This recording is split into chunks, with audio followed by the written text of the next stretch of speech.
Devaya Om Namo Bhagavate Vasudevaya Om Namo Bhagavate Vasudevaya. So, Hare Krishna, dear devotees, we are reading today Srimad Bhagavatam, Canto 1, 6th chapter. We'll start with the 20th verse. Итак, Харе Кришна, дорогие преданные, сегодня мы продолжаем читать Шримад Бхагаватам, песнь 1 глава 6, и мы начнем с 20 стиха. Evam yatantam vijane mam ahagocharo giram Gambira slakshnaya vacha shucha prasamayam eva. Seeing my attempts in that lonely place, the personality of Godhead, who is transcendental to all mundane description, spoke to me with gravity and pleasing words, just to mitigate my grief. Next verse. Antasmin jamana bhavan mamam drashtum iharhati avipakva kashayanam durdarshoham kuyoginam. O Narada, the Lord spoke. I regret that during this lifetime you will not be able to see me anymore. Those who are incomplete in service and who are not completely free from all material taints can hardly see me. And we'll read the purport. It's a beautiful purport by Srila Prabhupada. The personality of Godhead is described in the Bhagavad Gita as the most pure, the supreme, and the absolute truth. There is no trace of a tinge of materiality in his person, and thus one who has the slightest tinge of material affection cannot approach him.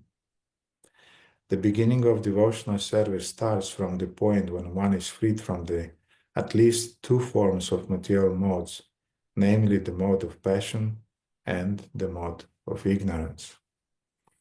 The result is exhibited by the science of being free from kama, lust, and lobha, covetousness. That is to say, one must be freed from the desires for sense satisfaction and avarice for sense gratification. The balanced mode of nature is goodness, and to be completely freed from all material tinges is to become free from the mode of goodness also. To search the audience of the God in a lonely forest is considered to be in the mode of goodness. One can go out into the forest to attain spiritual perfection, but that does not mean that one can see the Lord personally there. One must be completely freed from all material attachment and be situated on the plane of transcendence, which alone will help the devotee get in personal touch with the personality of Godhead. The best method is that one should live at a place where the transcendental form of the Lord is worshipped. The temple of the Lord is a transcendental place, whereas the forest is a materially good habitation. A neophyte devotee is always recommended to worship the deity of the Lord, Archana, rather than going to the forest to search out the Lord. Devotional service begins from the process of Archana, which is better than going out in the forest. In his present life, which is completely freed from all material hankerings, Sri Narada Muni does not go into the forest, although he can turn every place into Vaikuntha by his presence only. He travels from one planet to another to convert men, gods, kinnaras, gandharvas, rishis, munis, and all others to become devotees of the Lord. By his activities, he has engaged many devotees like Prahlad Maharaj, Dhruva Maharaj, and many others in this transcendental service of the Lord. A pure devotee of the Lord, therefore, follows in the footsteps of a great devotee like Narada and Prahlada and engages his whole time in glorifying the Lord by the process of kirtana. Such a preaching process is transcendental to all material qualities. And I'll read the next verse also. Sakridya darshitam rupam etat kamayate naga mat kama sankanai sadhu sarvam munchanti hrichayaha. O virtuous one, you have only once seen me person, And this is just to increase your desires for me, because the more you hanker for me, the more you'll be freed from all material desires. Satsevaya dirgayapi jatamai dritamati hitva vadyamiham lokam gantama janatamasi. By service of the absolute truth, even for a few days, a devotee attains firm and fixed intelligence in me. Consequently, he goes on to become my associate in the transcendental world after giving up the present deplorable material worlds. Purport by His Divine Grace, A.C. Bhaktivedanta Swami Srila Prabhupada. Serving the Absolute Truth means rendering service unto the Absolute Personality of Godhead under the direction of the bona fide spiritual master, who is a transparent medium between the Lord and neophyte devotee. The neophyte devotee has no ability to approach the absolute personality of Godhead by the strength of his present imperfect material senses, and therefore, under the direction of the spiritual master, he is trained in transcendental service of the Lord. And by such training, even for some days, the neophyte devotee gets intelligence in such a transcendental service, which leads him ultimately to get free from perpetual inhabitation in the material worlds and to be promoted to the transcendental world to become one of the liberated associates of the Lord in the kingdom of God.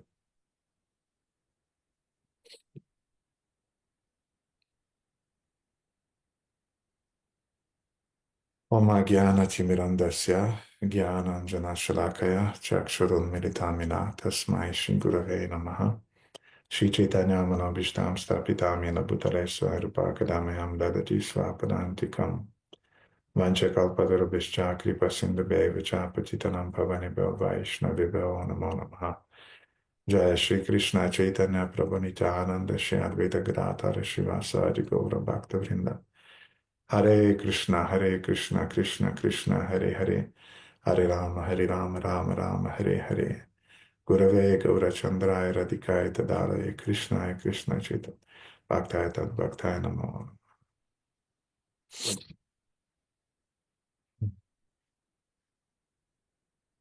So this series of verses that we read today, the Lord Himself is talking to Narada Muni about the present level of his advancement and about the needed level of advancement in order to come back home, back to Godhead. Итак, в этих последовательных стихах сам Господь обращается к Нарада Муни, объясняет ему, на каком духовном уровне тот находится в настоящий момент, и рассказывает ему о том необходимом уровне, которого он должен достичь для того, чтобы он вернулся обратно домой, обратно к Богу. As we know, Narada received a glimpse of the vision of the Supreme Lord by his meditation. Как мы знаем, Нарада Муни получил искру мелькания Господа, когда он медитировал. The Lord decided not to reveal himself completely to Narada Muni, but just to give him a sample of what means a real reunion with the Lord. Господь решил не давать Нарада Муни полноценное видение себя, он дал ему лишь образец, небольшую часть для того, чтобы он смог увидеть то, что означает полноценное слияние с Господом. And he is saying that I gave you this glimpse just to increase your desire, because the level of the desire to see me now that you have is not sufficient to attain perfection. И Господь сказал ему, что я тебе дал это видение и ту искру лишь для того, чтобы разжечь твое желание увидеть меня больше, потому что в настоящий момент твое желание недостаточно сильно. And I gave you this glimpse of perceiving me just to increase your hankering for me or your greed to attain me.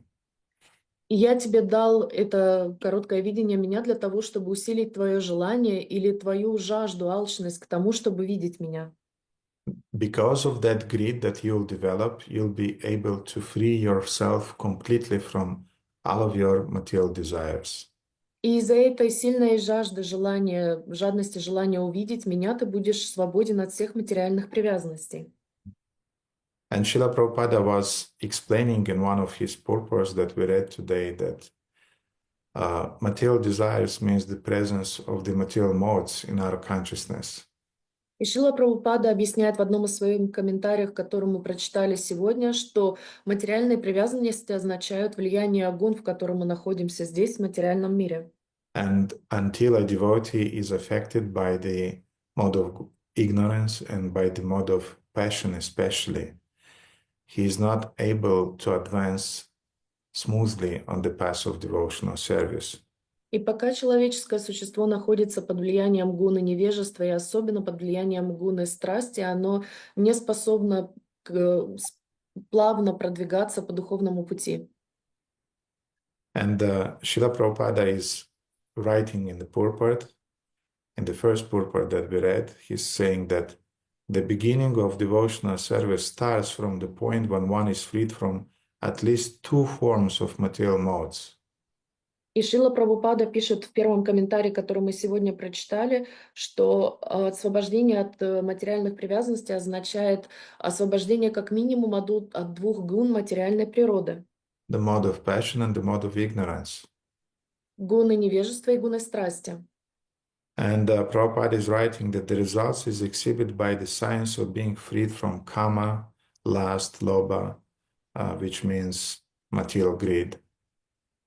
И Шрила Прабхупада объясняет, что это также означает быть свободным от камы, от желания и от лоба, алчности. And as we know, the package is very big. I mean, there are many other material attachments in the form of envy, in the form of anger, and many, many other vices. И как мы с вами знаем, что на самом деле существует целый пакет этих негативных качеств, такие как зависть или такие как гнев. And the problem of Narada Muni was that he was attached to meditate upon the Supreme Lord in the forest, which means that he wasn't even influenced by the mode of ignorance or the mode of passion. His problem was the mode of goodness. И проблема Нарада Муни была в его привязанности медитировать на Господа, когда он ушел в лес. И это означает, что он даже не находился под влиянием гуны невежества или гуны страсти. Его проблемой была гуна благости. And he was just attached to a sattvic atmosphere. And as a result, the Supreme Lord felt that Narada is not completely freed from all of the influence of the modes of material nature. Итак, Нарада Муни был привязан к саттвическому окружению. Господь почувствовал, что из-за того, что он привязан к этому саттвическому окружению, он не сможет продвинуться дальше. Therefore, the Lord gave him a glimpse of his darshana just to stimulate further advancement of Narada Muni. И поэтому Господь даровал ему эту искру видения даршана Господа для того, чтобы Нарада Муни смог дальше продвигаться. And I'm sure devotees also are feeling such glimpses during the festivals, for example, or during our visiting the holy places in India. И я уверен, что преданные тоже чувствуют такие искры, когда они находятся на фестивалях или, например, в Индии в духовных местах. Sometimes we are feeling that during our japa, Иногда мы также чувствуем это во время нашей джапы, during our reading of Srimad Bhagavatam, во время чтения Шримад Бхагаватам, sometimes during the worshipping of the deities. иногда во время поклонения божествам. Of course, these glimpses are not so intense as it was in the case of Narada Muni, but still they are there. И, конечно, такие искры, они не настолько интенсивные, как в случае Нарада Муни, но тем не менее они присутствуют. By them, the Lord is stimulating our hankering for Him. Таким образом, Господь стимулирует нашу жажду к Нему. Because in a sense, we can say that Krishna consciousness is about cultivating greed. Потому что в определенном смысле мы можем сказать, что сознание Кришны, оно о том, чтобы развивать в себе эту жажду, алчность. We have greed now for the material things, for material enjoyments. А сейчас у нас есть жадность к материальным наслаждениям, к материальным вещам. But we have to develop greed for serving the Lord. Но мы должны развивать жадность к служению Господу. Kama Krishna Karma Arpane, Krodha Bhakta Dvesha Jane, Loba Sadhu Sangha Harikatha. Kama Krishna Karma Arpane means that I'll engage my kama in serving the Lord. Я включу свою каму в служение Господу. Krodha Bhakta Dvesha Jane means that I'll engage my anger in defending the devotees and protecting the devotees. Я буду использовать свой гнев для того, чтобы защищать преданных. And Loba Sadhu Sangha Harikatha, my Loba or my greed, I'll engage by being very, very greedy to accept Sadhu Sangha, association with devotees, and Harikatha, to listen about the Lord's glories. И я вовлеку свою жадность к тому, чтобы общаться с преданными, и к тому, чтобы слушать Кришна-катху. So those glimpses that we are getting during our practice, the result of them should be that we want more sadhusanga, deep sadhusanga, and our taste for Shravanam and Kirtanam is increasing. Поэтому эти искры должны стать побуждением нашей к жадности к санкиртане, глубокой санкиртане, а также к шраванам и к слушанию о Господе. Mhm. And in the next verses, the Lord will continue, in a sense, let's say, educating Narada Muni regarding this perfectional state of devotional service. И в следующих стихах Господь будет давать наставления Нарада Муни о том, что означает высший этап преданного служения. And then he'll disappear А потом он исчезнет, by leaving in Narada's heart a sense of deep separation. оставляя в сердце Нарада Муни чувство глубокой разлуки. I don't know about you, but every time I leave or my Guru Maharaj is leaving from a festival or from a visit, it's always, I have in my heart a kind of like sadness because of separation. Я не знаю, как у вас, а для меня каждая разлука с моим Гурудевом после фестиваля оставляет глубокую тоску в моем сердце из-за этого чувства разделения. And this feeling of deep separation is stimulating my commitment to him, to reconnect with him by following the instructions and by applying the instructions in my practical life. И это чувство глубокой разлуки с ним только усиливает мою преданность к нему и мою привязанность к нему, и желание следовать его наставлениям, а также применять их на практике. Mhm. And Srila Prabhupada is explaining in the last purport that we read, he's saying that our relationship with the Supreme Lord at our stage are built via the relationship with our spiritual master. И Шрила Прабхупада объясняет в последнем комментарии, который мы прочитали, что взаимоотношения с Господом выстраиваются через наши взаимоотношения с нашим духовным учителем.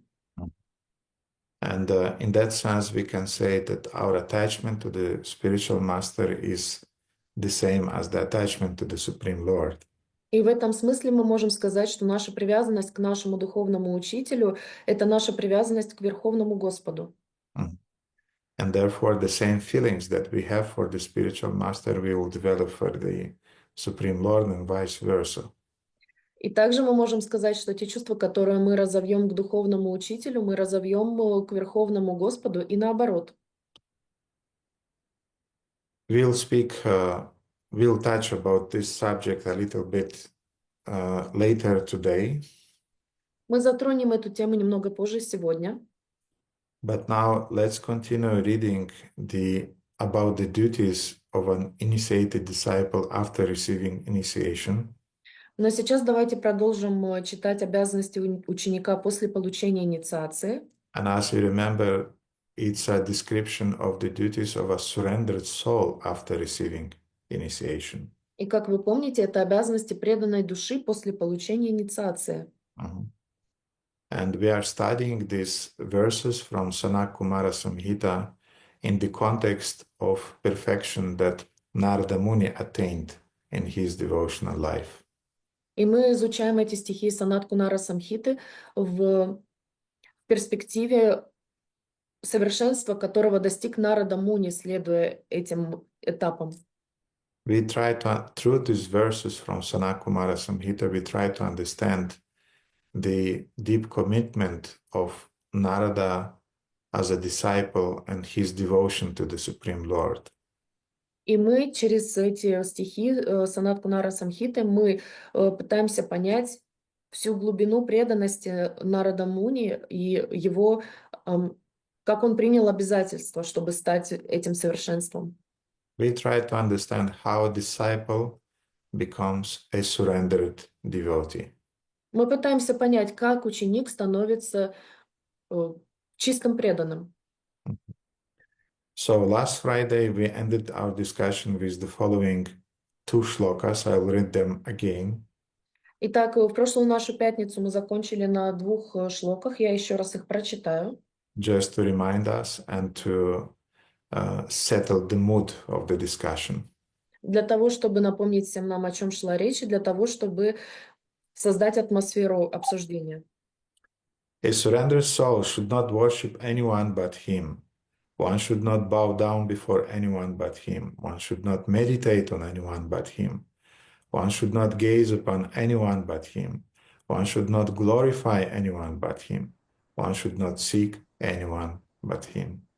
Предавшаяся душа не должна поклоняться никому, кроме Него. Не следует преклоняться ни перед кем, кроме Него. Не следует медитировать ни на кого, кроме Него. Не следует смотреть ни на кого, кроме Него. Не следует прославлять никого, кроме Него. Не следует искать никого, кроме Него.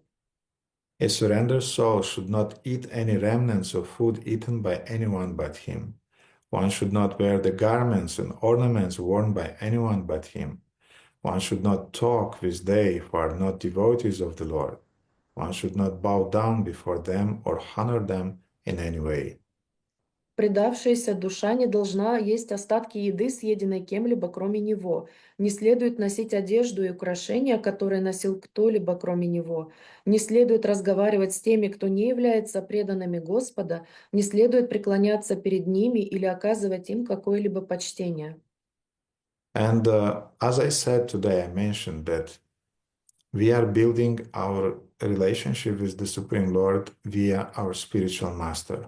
И как я сказал уже сегодня, мы выстраиваем наши взаимоотношения с Господом через своего духовного учителя.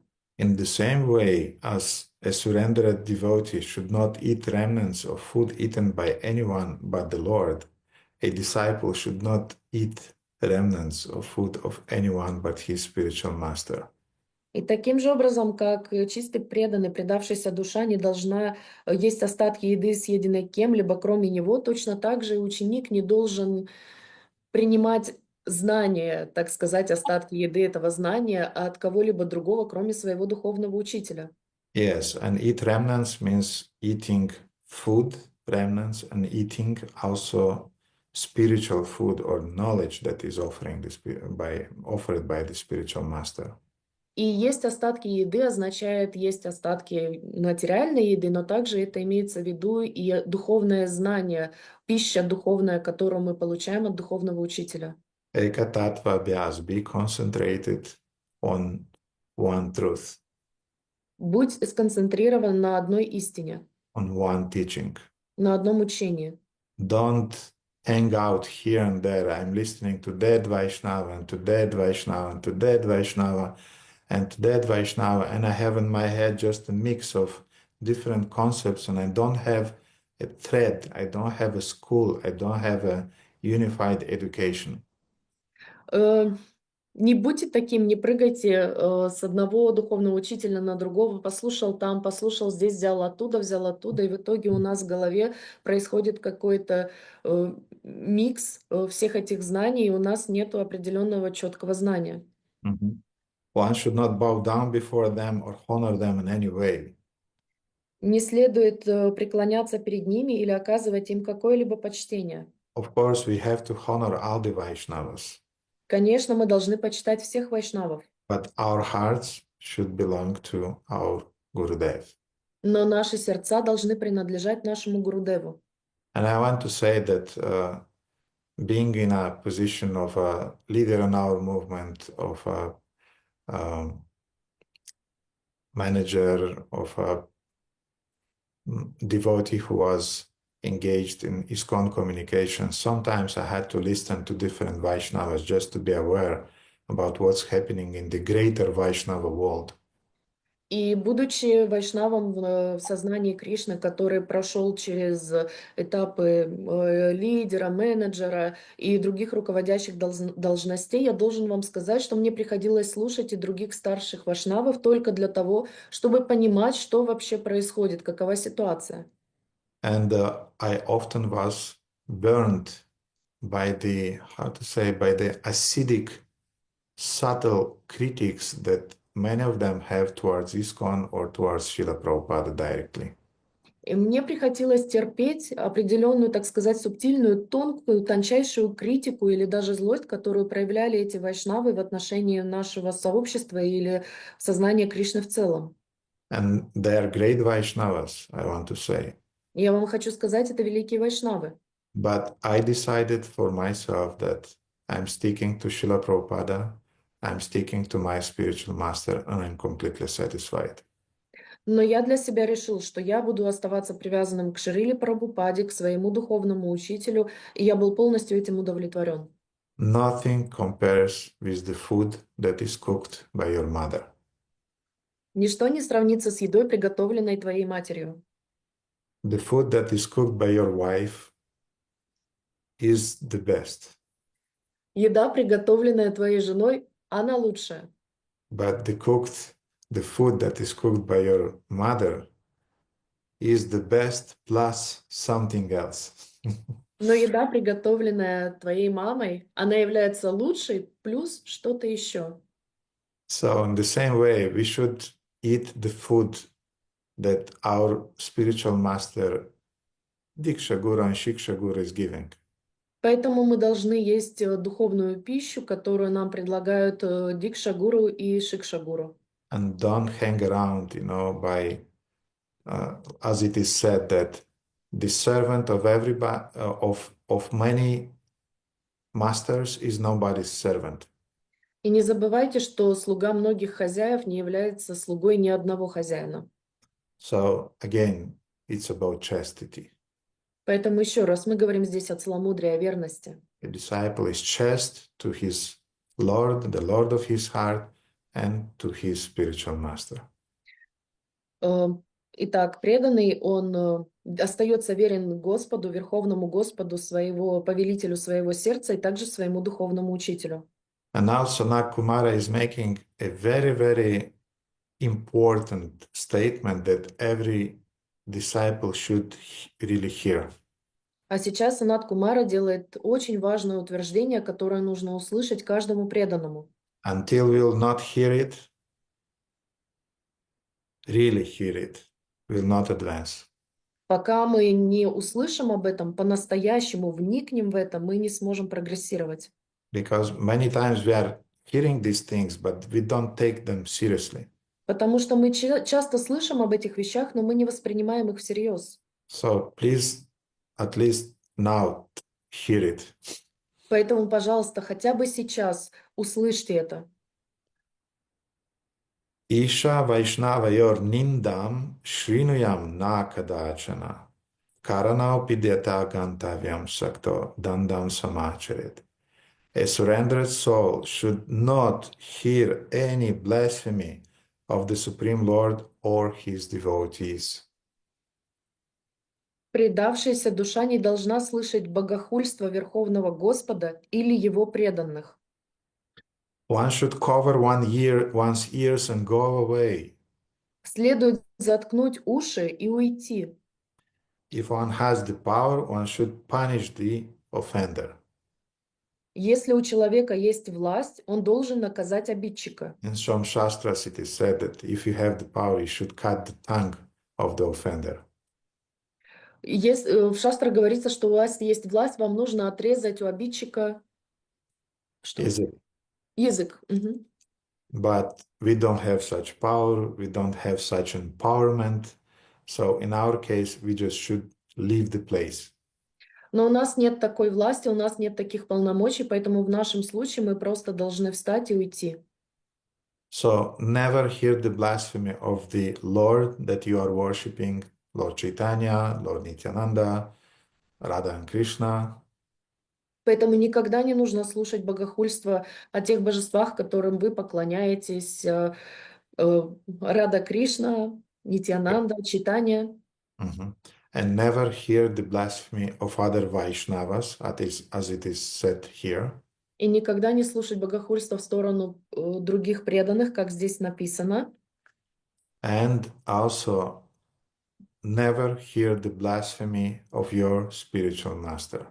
И также никогда не следует слушать богохульство в отношении вашего духовного учителя. Never think that let me hear what they are saying about my Gurudev just to understand their point of view. Не, не нужно говорить, дайте-ка я послушаю, что они говорят про моего Гурудева, просто для того, чтобы услышать точку зрения. Mhm. You never want to hear how somebody is blaming or blaspheming your mother or your father just to understand their point of view. Вы никогда не хотите услышать, как поносят вашего отца или мать, только для того, чтобы услышать еще одну точку зрения. Because all of those words of critiques towards the Vaishnavas you have faith in, or your spiritual master in which you have faith in, those words, they will be like cancer cells that are entering through your ears into your heart, and they will start multiplying. Потому что все эти слова критики и неодобрения в сторону духовного учителя, которому вы доверяете, и в сторону старших преданных, которые вы доверяете, они будут представлять собой раковые клетки, которые зайдут через ваши уши, поселятся в вашем сердце и начнут размножаться. Don't think that you are strong enough to face it and to digest it and just to get rid of it. Не думайте, что вы настолько сильные, что вы сможете просто это выслушать, переварить и потом от этого избавиться. No, those cancer cells will remain in your heart and will corrupt your face from inside, step Нет, by step, little by little, but it will destroy your face finally. нет, эти клетки раковые, они укоренятся в вашем сердце, и они будут потихоньку захватывать вашу веру в тиски шаг за шагом, и помаленьку они будут эту вашу веру уменьшать. Guru Nishta, or faith in the spiritual master, is the backbone of our spiritual advancement. Вера в нашего гуру является краеугольным камнем на нашем пути духовного продвижения, роста. If something is happening or something is corrupting the faith in your spiritual master, all of your spiritual life is in danger. Если что-то происходит, и кто-то поколебил вашу веру в вашего духовного учителя, то вся ваша духовная практика идет на смарку. Now, let's speak a little bit about not hearing blasphemy towards Vaishnavas in general, and then we'll come back again to not hearing blasphemy about the spiritual master. Давайте мы сейчас с вами поговорим о том, чтобы не выслушивать богохульство в сторону преданных в общем и целом, а потом мы вернемся к тому, чтобы не выслушивать богохульство в сторону своего духовного учителя. In his Harinam Chintamani, Srila Bhaktivinoda Thakur is describing that there are 4 types of blasphemy of Vaishnavas. В своей Харинама Чинтамани Бхактивинод Такура описывает 4 вида богохульства вайшнавов.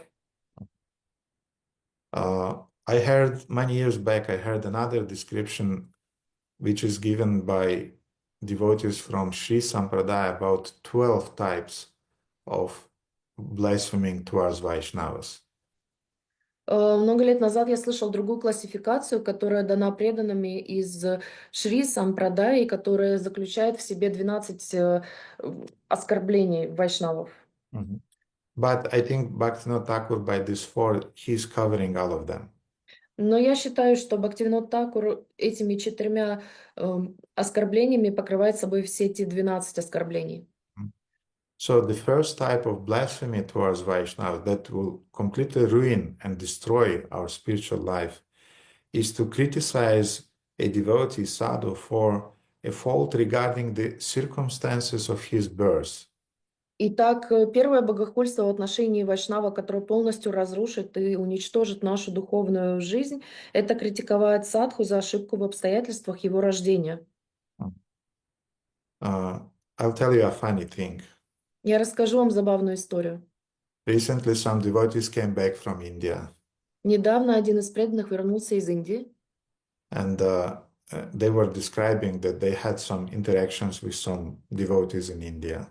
и они описывали, что у них были взаимодействия с другими преданными из Индии, And they heard that something that usually Russian devotees were doing that and doing that and doing that. Вы пропали немного, и им рассказывали, что какой-то преданный сделал вот это и вот это. You know, some Russian devotees were doing that and that and that. Русские преданные делали вот это и вот это. And you're also Russian. И вы тоже русские. And it's amazing how being a Russian, you can be a devotee. Это удивительно, ты, будучи русским, можешь быть преданным. And it's interesting because I'm half Russian, half Romanian. Это интересно, потому что я наполовину русский, наполовину румын. So I'm not completely Russian for Russians, Я не полноценный русский для русских, and I'm not completely Romanian for Romanians. и я не полноценный румын для румынов. And it's good because I'm not identifying with neither of them. И это хорошо, потому что я не идентифицирую себя ни с одним из них. But I was amazed how the material mind is trying to, how to say, to put you in some kind of box. Но я удивляюсь, как материальный ум пытается положить тебя в какую-то коробку Mhm. And to perceive you that you are a Russian devotee, и воспринимать себя, что ты русский преданный, you are a Romanian devotee, ты румынский преданный, you are a Hungarian devotee, ты венгерский преданный, and you're Turkish devotee. и турецкий преданный. And this is just material perceptions. Это только материальные восприятия. Therefore, when you judge a devotee by his nationality Поэтому, если вы судите преданного по его национальности or by his caste или по его касте, or by his gender, или по его полу, and in our movement we have a problem regarding that. и у нас в движении есть по этому поводу большая проблема. She is a devotee, but she's a woman. Это преданный, но это женщина. And, poor woman, И бедные женщины. they are doing the heaviest services in our movement are done by women. Let's accept that. И они делают самые сложные служения в нашем обществе. Давайте примем это. And to all my respect for the Prabhus, И при всем уважении моем к Прабху, but when I need something really to be done но если я что-то действительно хочу, чтобы было сделано, meticulously, quality service, очень дотошно, детально, был хорошего качества сделано какое-то служение, I'm not addressing to some Prabhus in our community. я не обращаюсь к Прабху в нашем обществе, Because Prabhus, they're conquering the world. потому что Прабху, они завоевывают мир. They're thinking big. У них большие мысли, большие идеи. They're not thinking about details. Они не думают о деталях. So if I want someone to think about details, I'm addressing a woman, Mataji, can you please do it? Otherwise, it will never be done. Потому что если я хочу чтобы было все продумано до мельчайших деталей, я обращусь к Матаджи и скажу ей: Матаджи, вы могли бы это сделать? So therefore, Jati Dosha, if you perceive a Vaishnava or Vaishnavi just according to his or her body and according to the circumstances of his or her birth, this is a material perception, this is a blasphemy towards Vaishnavas. И поэтому джати доша, если вы критикуете преданного или преданную и воспринимаете его или ее через его тело, через обстоятельства его или ее рождения, то это является богохульством или оскорблением. Srila Prabhupada never made any difference between his Vaishnava disciples and Vaishnavi disciples. Шрила Прабхупада никогда не делал различия между его вайшнавами преданными и вайшнави преданными.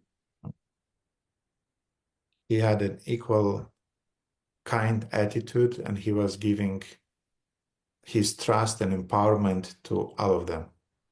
У него было равноценное отношение ко всем ним, и он давал им силу и полномочия равноценно. The second type of blasphemy towards Vaishnavas that Sanakumara Samhita is warning us about, don't blaspheme Vaishnavas. И второе богохульство, которое мы можем оказать вайшнавам, и Санат Кумар Самхита предупреждает нас об этом, говоря, не богохульствуйте о преданных.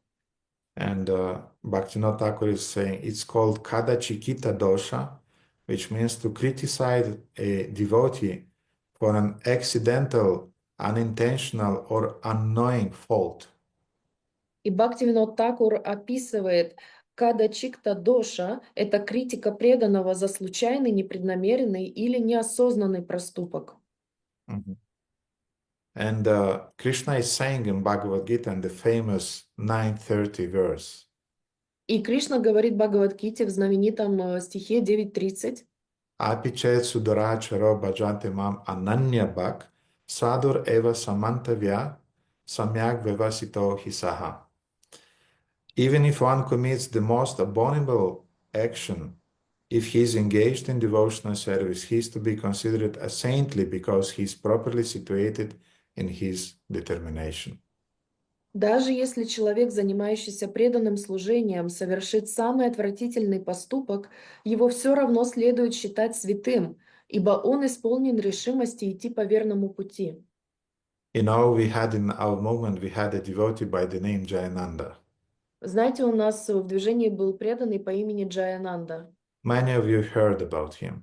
Многие из вас слышали о нем. Usually during Radha Yatra festivals, his picture is put in the front of the Radha Yatra, according to Srila Prabhupada's instruction. Его фотография во время праздника фестиваля Радха-ятры прикреплена на повозке спереди, согласно наставлениям Шрилы Прабхупады прямым. Because he was the first devotee who was building those carts for Radha Yatra celebrations. Потому что он был первым преданным, который строил эти повозки для празднования Радха-ятры. Jayananda Prabhu was a great devotee. We can talk hours about him. Джананда был великим преданным, мы можем часами о нем говорить. But he made many devotees just from, just a few words, and the person became a devotee. Он сделал множество преданных, он как по щелчку пальцем, он просто несколько слов сказал, и появилось множество преданных. So once a devotee who joined, I think it was San Francisco temple, he blooped. He went back to Maya. И однажды был преданный, я думаю, что это было в Сан-Франциско, он соскочил, он обратно упал в Майю. Очень красивый перевод вы сделали, Кришнакантас. Блуп соскочил.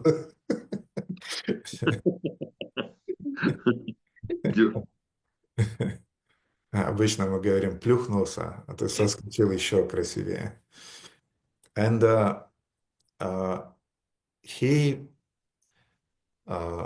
left the temple and he went back to the material world and he started to work as a butcher. Он ушел из храма, он опять пошел в материальный мир, и он стал работать мясником. And Jayananda decided to visit this devotee and to bring him back. И Джаянанда решил навестить этого преданного и привести его обратно. And he came right to that shop where that devotee was working. all of his hands were in blood, and his costume was in blood, and so on. You can imagine working as a butcher. И он пришел к этому преданному, который работал мясником, и его руки были по локоть в крови, вся его одежда была в крови. Вы можете себе представить работу мясника? Jayananda just embraced that devotee. Джананда просто обнял этого преданного. You can imagine that devotee was, he was in blood and everything. Jayananda did not care about that. He just embraced him.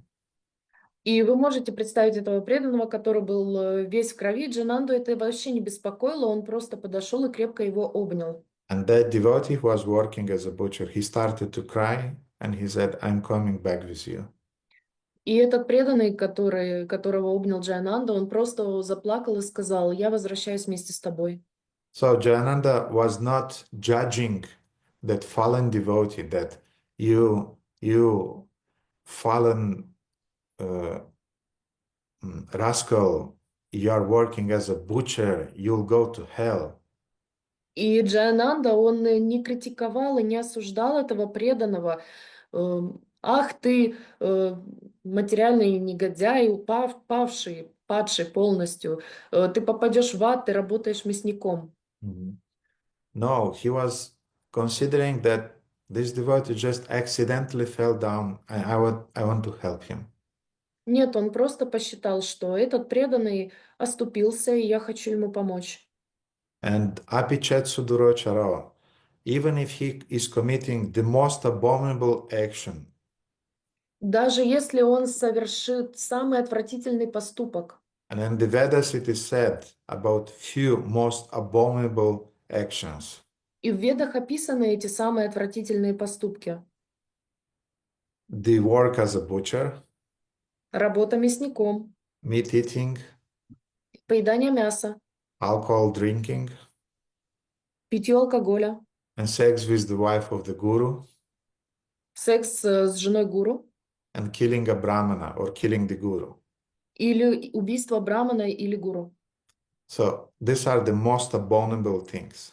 Итак, это самые отвратительные вещи.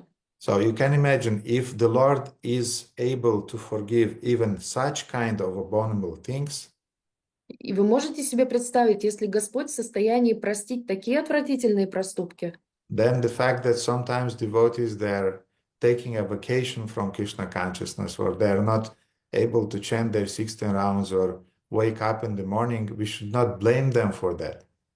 поэтому, если преданным нужен небольшой отпуск от сознания Кришны, и он не может прочитать свои 16 кругов, не может встать рано утром, мы не должны его осуждать за это, Because we will destroy our spiritual life by that.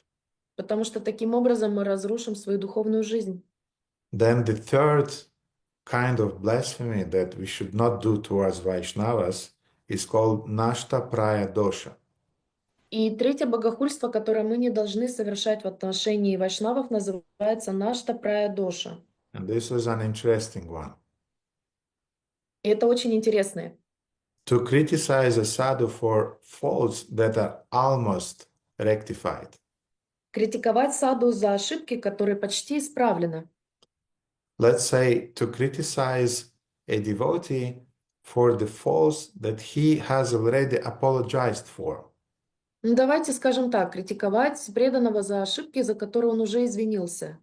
And a good apology includes three things. И хорошее извинение включает в себя три вещи. Because sometimes devotees are apologizing, but they're not completing it. They're not doing it in a complete form. Потому что иногда преданные извиняются, но они неполноценно это делают, они не проходят эти три этапа. We are not speaking about Romanians. Romanians usually don't apologize for anything. И мы сейчас не говорим о румынах. Румыны обычно никогда ни за что не извиняются. So we are not, how to say, we are not judging Vaishnavas according to their birth and nationality. Мы не критикуем саду за его рождение или за его национальность. But sometimes the spiritual master has the right to show some deficiencies in your nature, in your character, just to help you to know and to overcome it. Но у духовного учителя есть такое право указывать тебе на твои ошибки или недостатки в твоем характере для того, чтобы ты был осознан на них и для того, чтобы ты начал их исправлять. And I'll not give examples of how our devotees here in Bucharest, they are doing really stupid things. And they just don't apologize. И я не буду вам в деталях описывать, как здесь, в Бухаресте, преданные совершают совершенно глупые вещи, и они просто за них даже не извиняются. In their karmic program, they just don't have this option. У них просто нет в их кармической программе такой опции. I'm trying to create it because to be a human being means to apologize when you are doing stupid things. И я пытаюсь создать у них такую опцию, потому что быть человеческим существом означает извиняться за вещи неправильные, которые ты совершил. Anyway, I'll not go further on that. I mean, devotees in Romania, I love you very much, but just listen what I want to say. И я не буду углубляться в эту тему, но румынские преданные, я вас очень сильно люблю. Давайте двигаться дальше. Apology a good apology has three parts. Извинение, хорошее извинение, оно и состоит из 3 частей. First part is called I'm sorry. Первая часть называется «Извини меня». I know it's difficult to say, but you should say it. I'm sorry. I'm really sorry. Да, я знаю, что это тяжело, трудно произносить, но надо сказать «Мне жаль, извини меня, мне очень жаль». Then the second part is even more difficult. А вторая часть еще более сложная. I admit it's my fault. Я признаю, это моя вина. I mean, some people will never say that. Некоторые люди никогда вообще этого не скажут. If they'll apologize, they'll say, okay, I'm sorry. Они просто извинятся и скажут «Да, извини, мне жаль». But they'll never say it's my fault. Но они никогда не скажут «Это моя вина». But the third part, some people will really never say it. А вот третью часть некоторые люди вообще никогда в жизни ее не скажут. What should I do to get it right? Что мне нужно сделать для того, чтобы исправить ситуацию? And dear disciples, when you are apologizing before your spiritual master, please say these three things. Dорогие ученики, для того, чтобы извиниться перед вашим духовным учителем, произнесите эти 3 вещи. I'm sorry, it's my fault, and Gurudev, what should I do to correct the situation?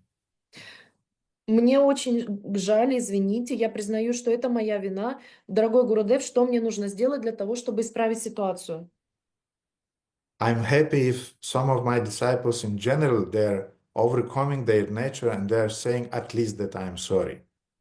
Я очень рад, что некоторые из моих учеников переступают через свое эго и способны сказать хотя бы «извините». But let's advance. It's my fault, and Gurudev, what should I do to correct this?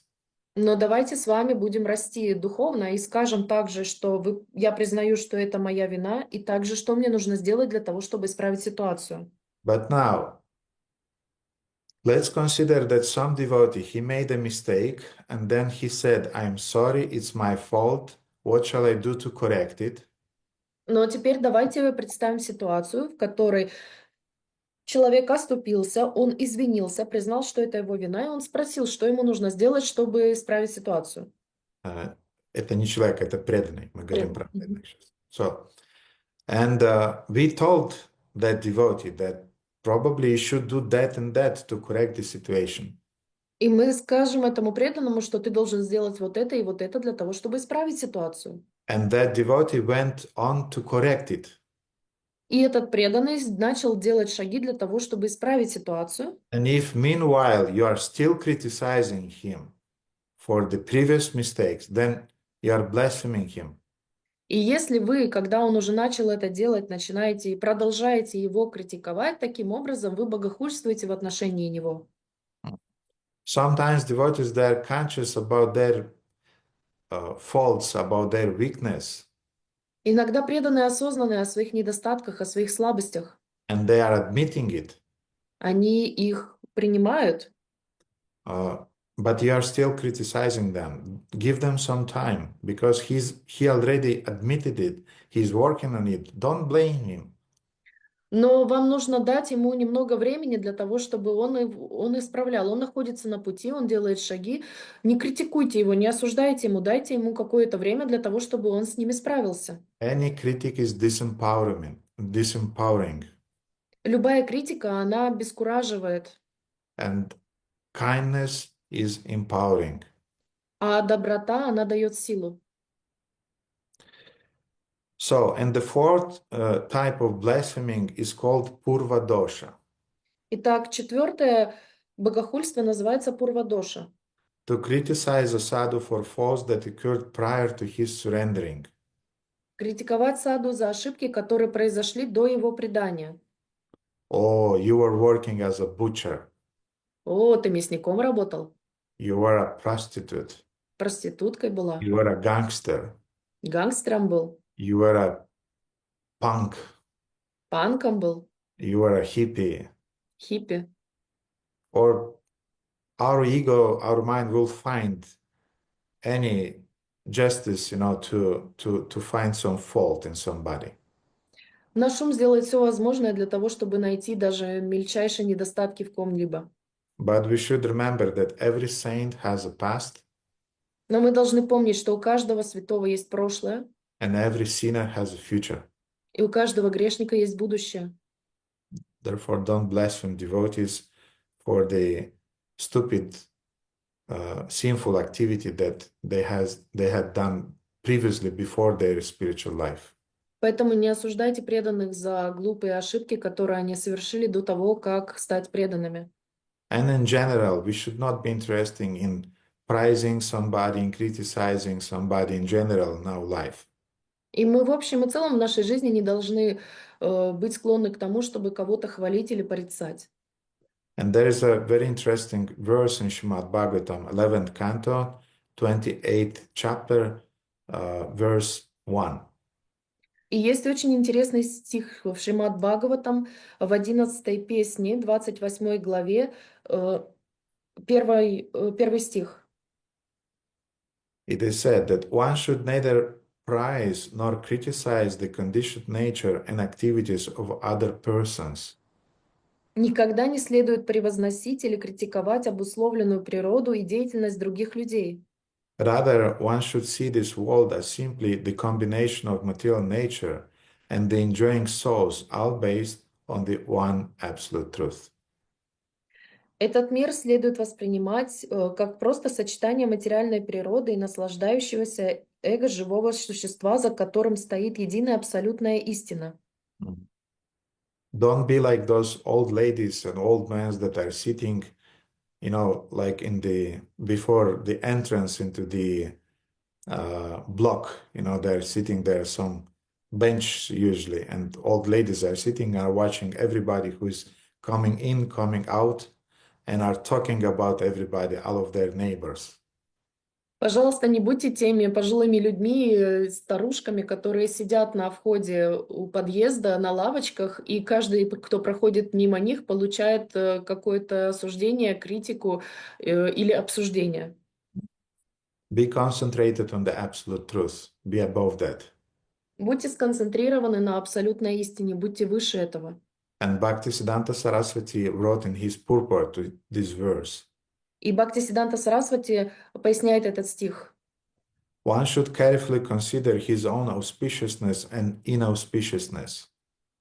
Человеку следует тщательно обдумать свою собственную благостность и неблагостность. То, что благоприятно и неблагоприятно для него самого. Rather than doing so, those who nourish their sinful propensities by remaining busy in activities like blaspheming others can never achieve any benefit. Вместо этого те, кто питает свои греховные наклонности, занимаясь такими вещами, как богохульство других, никогда не смогут достичь никакой пользы. So, a little reminder. We are speaking about the warning that Sanat Kumara Samhita is giving us.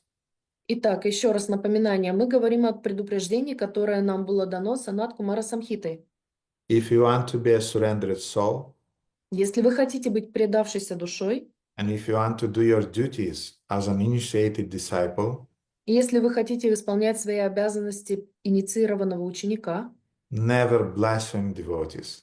Никогда не поносите преданных, не богохульствуйте. And now Bhaktisiddhanta Saraswati will describe what is the reason of blaspheming devotees.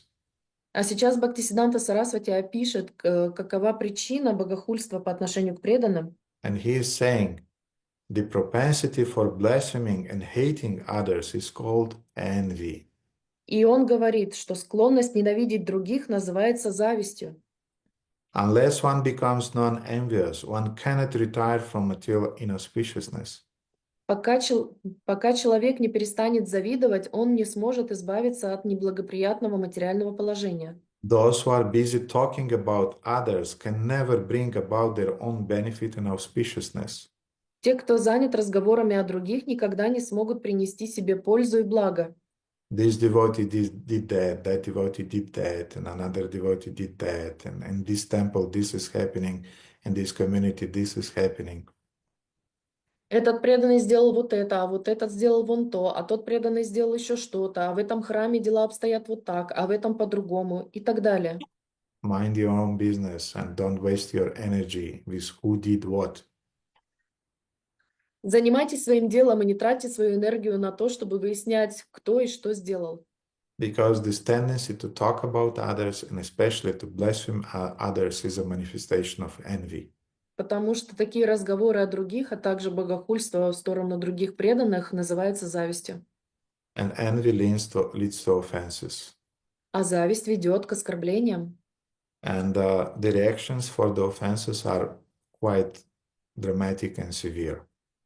А наказания, последствия за оскорбления, они являются довольно драматичными и тяжелыми.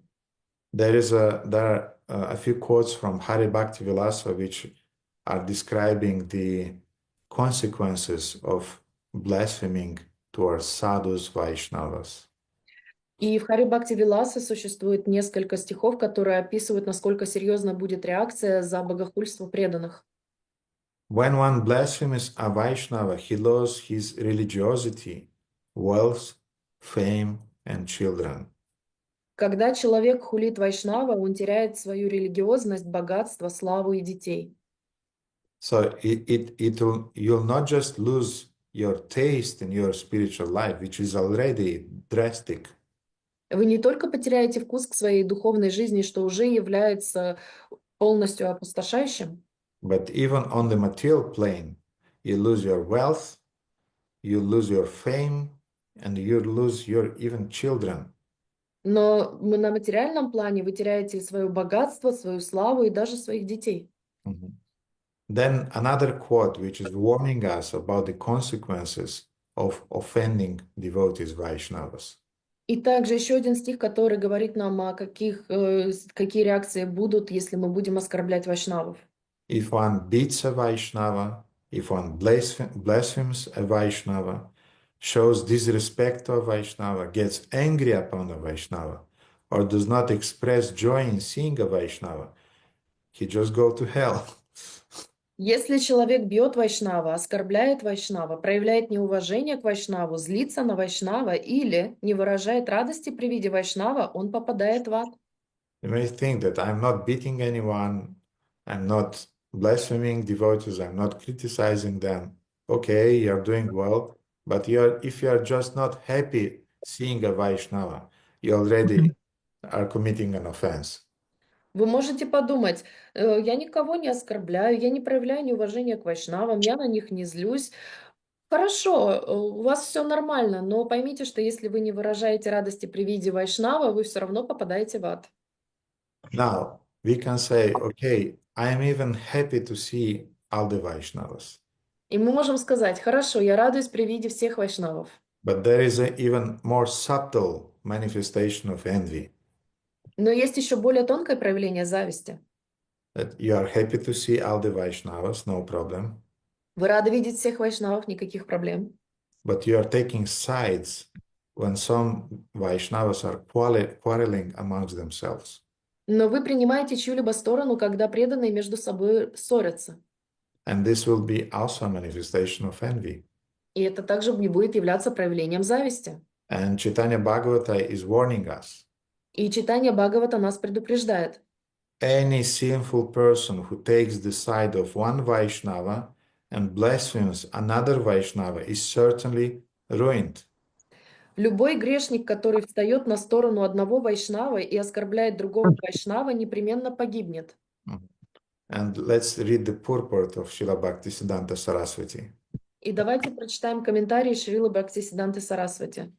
Sinful-minded persons who are averse to Hari think that there is a difference of opinion amongst pure Vaishnavas, and they selfishly take the side of one and blaspheme the other's process of worship.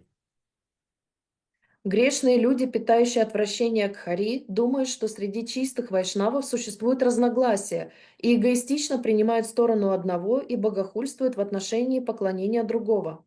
But both Vaishnavas are engaged in the service of the Lord. Но оба вайшнава заняты служением Господу. By imagining differences between them and taking the side of one Vaishnava, one considers him superior. Воображая различия между ними и вставая на сторону одного вайшнава, человек считает его выше. Yet, since the other Vaishnava prays for that Vaishnava's purification and desires his auspiciousness, the observer considers him unfavorable and censures him, thinking that there is a possibility of difference between Vaishnavas. Однако, поскольку другой вайшнав молится об очищении этого вайшнава и желает его блага, наблюдатель считает его неблагосклонным и порицает его, думая, что между вайшнавами возможны разногласия. By preaching such a philosophy, one invites one's own ruination. Проповедуя такую философию, человек провоцирует собственную гибель. Who knows who is the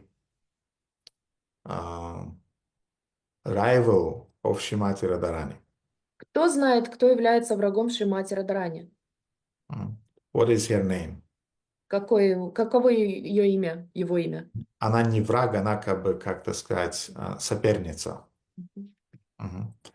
So Baladeva knows her name. What is her name, Baladev? Chandravali. Shrimati Chandravali. Mati Chandravali.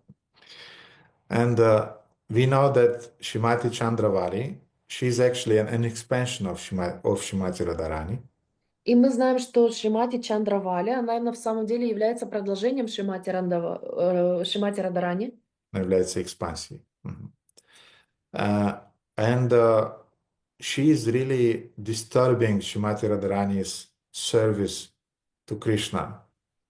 И она мешает служению Шримати Радharani по отношению к Кришне. And Shrimati Radharani is considering her to be a rival not because she is just jealous and envious. И Шримати Радharani считает ее соперницей не потому, что она ревнует или завидует. Shrimati Radharani knows that her service to Shri Krishna is of the best quality than of the Chandravali. Шримати Радharani знает, что ее служение Кришне, оно лучше и не сравнится с Шримати Чандравали.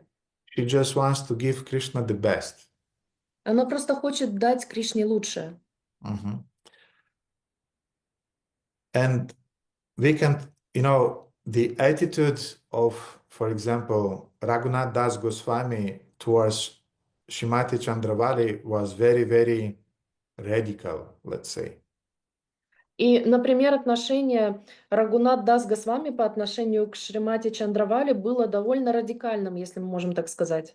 For example, somebody once brought to Raghunath Das Goswami some buttermilk. Однажды кто-то принес Рагунат Дас Госвами масло, сделанное на молоке. And Raghunath Das Goswami saw that this buttermilk was brought in a cup that wasn't usually used in those places that he was living. И Рагунат Дас Госвами заметил, что это масло было принесено в чашке, которая не использовалась в тех местах, откуда он был родом. It was a cup that was made usually in the place where Shrimati Chandravali is living. Это было сделано, сосуд был сделан в тех местах, где проживала Шримати Чандравали. And we know that our Goswamis, they were hardly eating anything. They were just drinking some buttermilk, and that's it for the whole day. И мы знаем, что наши ачарьи, они очень скудно питались, они едва ли в день выпивали вот этого масляного молока и все. So Raghunath Das Goswami, when he understood that this cup was made in the place of Shrimati Chandravali, he just threw it on the ground and said, "I'm not taking it." И когда Рагунат Дас Госвами понял, это, что это масло пришло к нему из мест, где проживает Шримати Чандравали, он просто бросил его на пол, разбил и сказал, я не буду это есть. Why? Because Raghunath Das Goswami, in his spiritual body, he is Rati Manjari, he is the most confidential servant of Shrimati Radharani. Почему? Потому что в своем духовном теле Рагунат Дас Госвами является Радхи Манджари, то есть он является самым приближенным слугой Шримати Радарани. So he was showing his chastity towards Shrimati Radharani in that way. Таким образом, он показывал свою верность Шримати Радарани. But on our level, we should not imitate those things. Но на нашем уровне мы не должны имитировать такие вещи. Therefore, you will never hear anybody blaspheming Shrimati Chandravali for being a rival towards Shrimati Radharani. Поэтому вы никогда не услышите богохульство в отношении Шримати Чандравали из-за того, что она является соперницей Шримати Радарани. On the contrary, we'll say Shrimati Chandravali has another mood than Shrimati Radharani, but they're just two separate moods of service. Мы просто скажем, что Шримати Чандравали, она является собой другое настроение служения, и поэтому Шримати Радарани и Шримати Чандравали являются одним целым, просто это разное настроение служения. In the same way, when two Vaishnavas are quarreling, Таким же образом, когда два вайшнава ругаются, or two Vaishnavis are quarreling, или две вайшнави ругаются, you don't take sides. вы не принимаете чью-либо сторону. They're just showing different moods and different types of attachment to service of Guru and Krishna. Они просто показывают различное настроение, различное служение к своей гуру и Кришне. So, in the same way as directly blaspheming a Vaishnava is a sign of envy, Точно так же, как прямое оскорбление вайшнава является признаком зависти, then enjoying hearing blasphemy of other Vaishnavas is a sign of envy. и также наслаждение от услышанного оскорбления в сторону вайшнава является богохульством. Taking the side of one Vaishnava over other is also blasphemy. Принятие стороны одного из вайшнавов, которые ругаются, является также богохульством. And is also a sign of envy. И также является признаком зависти. And also not interfering. So now even more subtle. А теперь еще более тонкие вещи давайте обсудим. So you are not blaspheming, you are not listening, you are not taking sides. Итак, вы не оскорбляете, вы не слушаете, вы не принимаете чью-то сторону. You are doing very well. У вас все идет хорошо. But you are not taking sides, but you are hearing that somebody is blaspheming another Vaishnava, and you are not interfering into that. You are not stopping him that, hey, don't do it. At least don't do it here. You want to do it, go another place. Go to your home. Do it there. But don't do it in the temple. Don't do it in my house. Don't doing in the proximity of my ears. Но если вы слышите, как кто-то поносит, оскорбляет другого вайшнава, и вы не вмешиваетесь в это, вы не говорите ему: «Эй, остановись, перестань это делать, иди делай это у себя дома, иди делай это где хочешь, не делай этого в храме, не делай этого в моем доме, не делай этого на каком-то расстоянии приблизительном даже к моим ушам». То есть вы должны вмешаться в этот процесс. So if you are not stopping somebody from blaspheming other devotees, you are also accounted for the blasphemy. И таким образом, если вы не останавливаете чье-либо богохульство в отношении другого преданного, вы являетесь соучастником в этом богохульстве. And there is a very beautiful story in Chaitanya Bhagavata.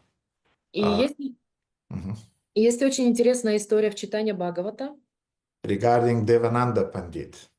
о Девананда Пандите. Devananda was born in a Brahmana family. Девананда родился в браманической семье, and he never had any material inclinations for enjoying material life.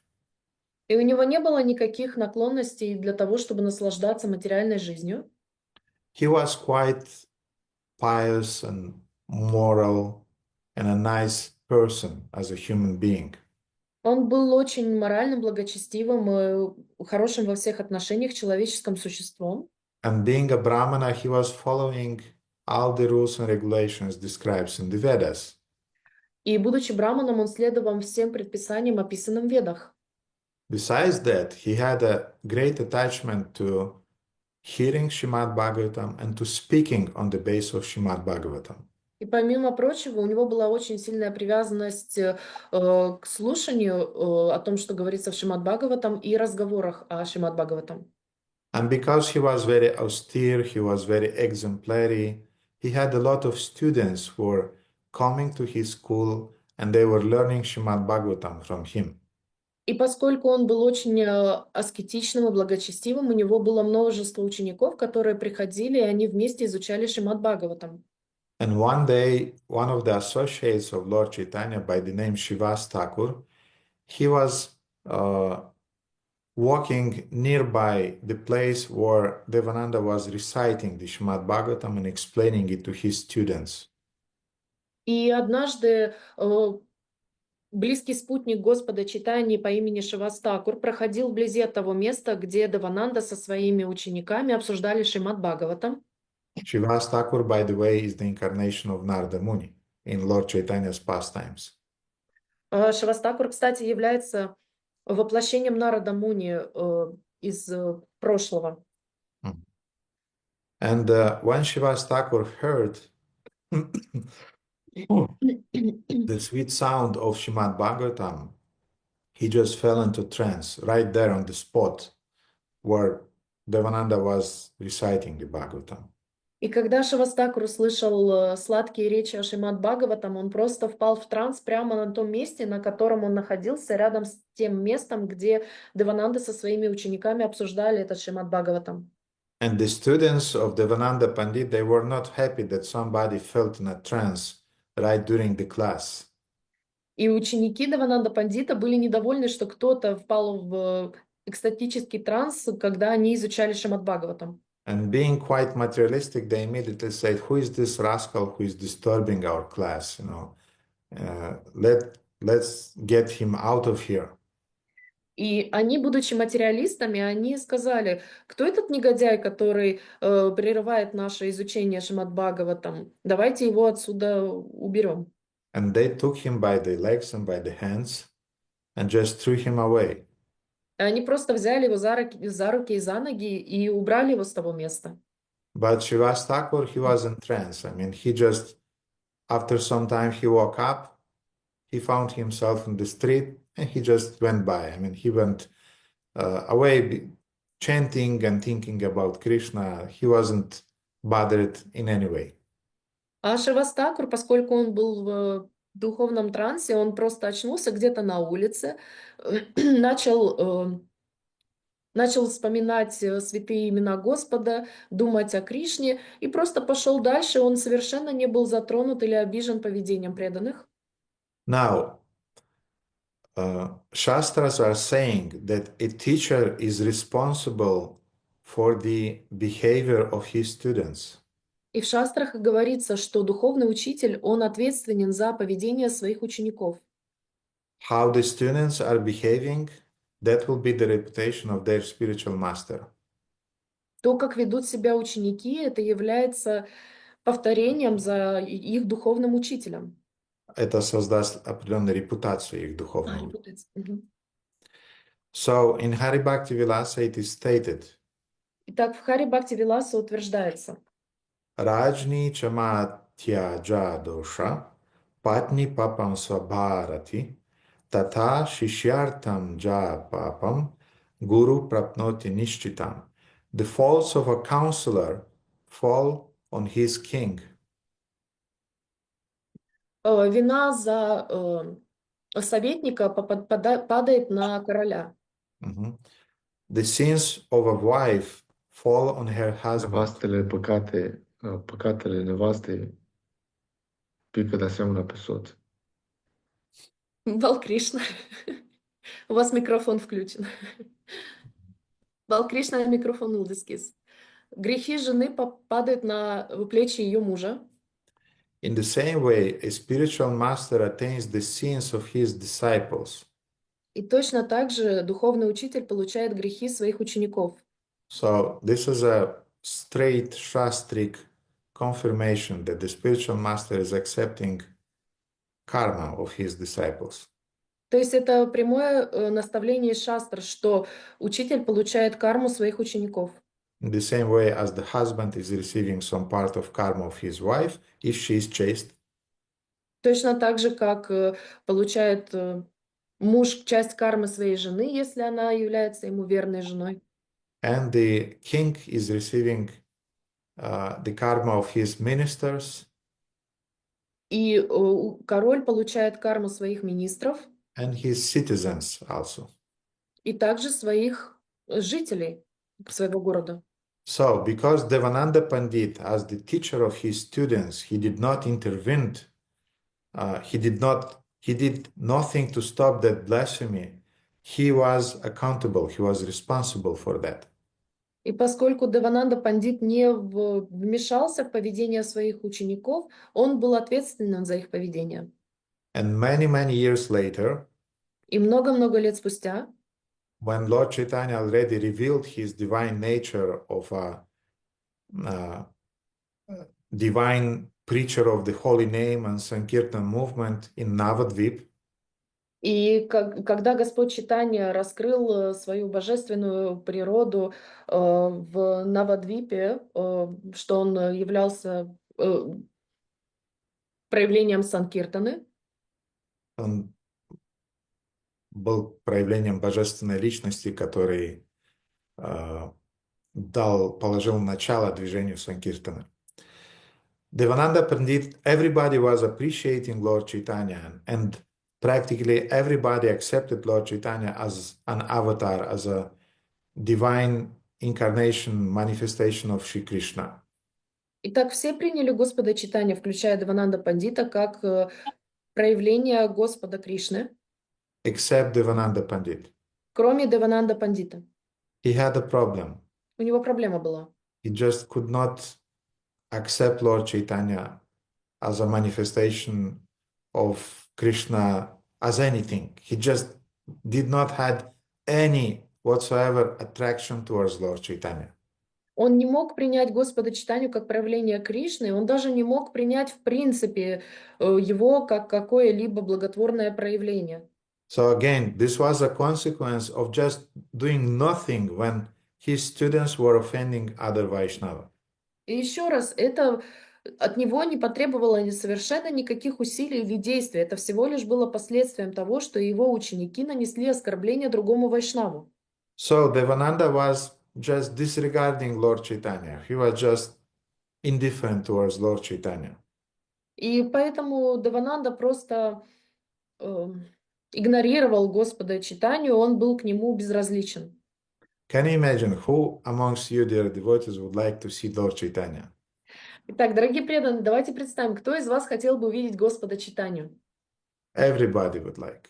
Все бы хотели увидеть Господа Чайтанью. But we are seeing the deities daily. Но мы ежедневно видим божеств. We are seeing the spiritual master who is Sakshat Dhari, directly the Supreme Lord in our life. Мы видим духовного учителя, который является Сакшат Дари, прямое проявление Верховного Господа. We are chanting the holy names, which Abhinatva Namanamina are non-different from Krishna. Мы воспеваем святые имена, которые являются неотличными от Господа Кришны. We are taking prasadam, who is spiritual food.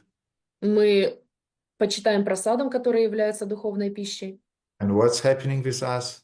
И что с нами происходит? Nothing. Ничего. Why? Почему? Seems to be there are some offenses behind sometimes, somewhere. Скорее всего, где-то кого-то мы все-таки оскорбили. So one day, Lord Chaitanya was walking with his associates nearby the ashrama of Devananda Pandita, who was continuing reciting Srimad Bhagavatam and teaching Srimad Bhagavatam meanwhile. Итак, читание Махапрабху со своими спутниками проходили мимо того места, где ашрама Девананда Пандита, где он продолжал цитировать и изучать Шримад Бхагаватам со своими учениками. And Lord Chaitanya saw and heard this academic presentation that that Devananda Pandita was giving on Bhagavatam. И Господь Чайтанья услышал это академическое повествование, которое делал Девананда Пандит для своих учеников. And Lord Chaitanya was not at all impressed by what he heard. И Господа Чайтанью совершенно не впечатлило то, что он услышал. And he came near Devananda Pandit and his students. И он подошел к Девананда Пандиту и его ученикам. And very loudly he said, И очень громко он сказал: "Who is this rascal who is reading here Srimad Bhagavatam?" кто этот негодяй, который читает здесь Шримад Бхагаватам? Srimad Bhagavatam is teaching only devotional service, pure devotional service to Krishna. Шримад Бхагаватам учит нас преданному служению Кришны, только чистому преданному служению. But this rascal is not a devotee. He doesn't have the right to teach Srimad Bhagavatam. Но этот негодяй не имеет права учить Шримад Бхагаватам, он не является преданным. And Lord Chaitanya even was so angry, he wanted to beat Devananda Pandit right there. И Господь Чайтанья, он был настолько в гневе, что он хотел избить прямо там Девананду Пандита. Now, remember, Mahavadanya Avatara, the most munificent avatars amongst all avatars, Lord Chaitanya. А теперь помните, что Господь Чайтанья является самым дружелюбным, великодушным среди всех аватаров Кришны, самый великодушный аватар Господа Кришны. So, Lord Chaitanya's associates stopped Lord Chaitanya and took him away from there. Спутникам Господа Чайтаньи пришлось взять Господа Чайтаньи и оттащить его в сторону. And sometimes later, it was a manifestation of ecstasy of Lord Chaitanya. Don't think it was anger, don't think it was envy. И еще раз, это было проявлением экстаза Господа Чайтаньи. Давайте не думать, что это было проявлением зависти или проявлением гнева. Lord Chaitanya wanted to teach a point. Господь Чайтанья хотел научить чему-то. And then he was caught away in his bhava and his emotions of chastity towards devotional service and towards the ideal of Srimad Bhagavatam. А потом он был унесен эмоциями и о верности к Шримад Бхагаватам и о том, чем является чистое преданное служение. So some time passed, and once Lord Chaitanya was in some place and Devananda was passing nearby. И прошло какое-то время, Господь Чайтанья находился в каком-то месте и проходил мимо Девананда Пандит. And Lord Chaitanya again saw him and said, "Hey, you Devananda, what right do you have to teach Srimad Bhagavatam? Who gave you this right?" И снова Господь Чайтанья сказал Девананду Пандиту: «Эй ты, какое ты имеешь право преподавать Шримад Бхагаватам?» There are two types of Bhagavatas. There are book Bhagavatam and there is a person Bhagavatam. Есть два источника. Есть книга Бхагаватам и есть личность Бхагаватам. The word Bhagavata means divine. Слово Бхагаватам означает божественный. And Bhagavata means divine teaching. И Бхагаватам означает божественное учение. And divine teaching is manifesting through the book Bhagavata, divine book, and through the person Bhagavata, divine person. И Бхагавата, божественное проявление, может быть через книгу, божественное описание, и может быть через личность, божественное Бхагаватам. For example, all of the Bhagavatams in the world nowadays will be lost, let's say theoretically.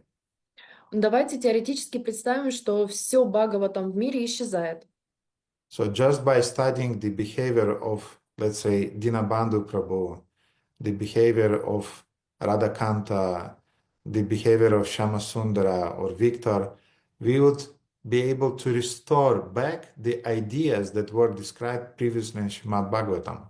И тогда, глядя на поведение Динабанды Прабhu, Радаканты, Шьямасуддара, Виктора Прабhu, мы сможем восстановить учение по Шримад Бхагаватам.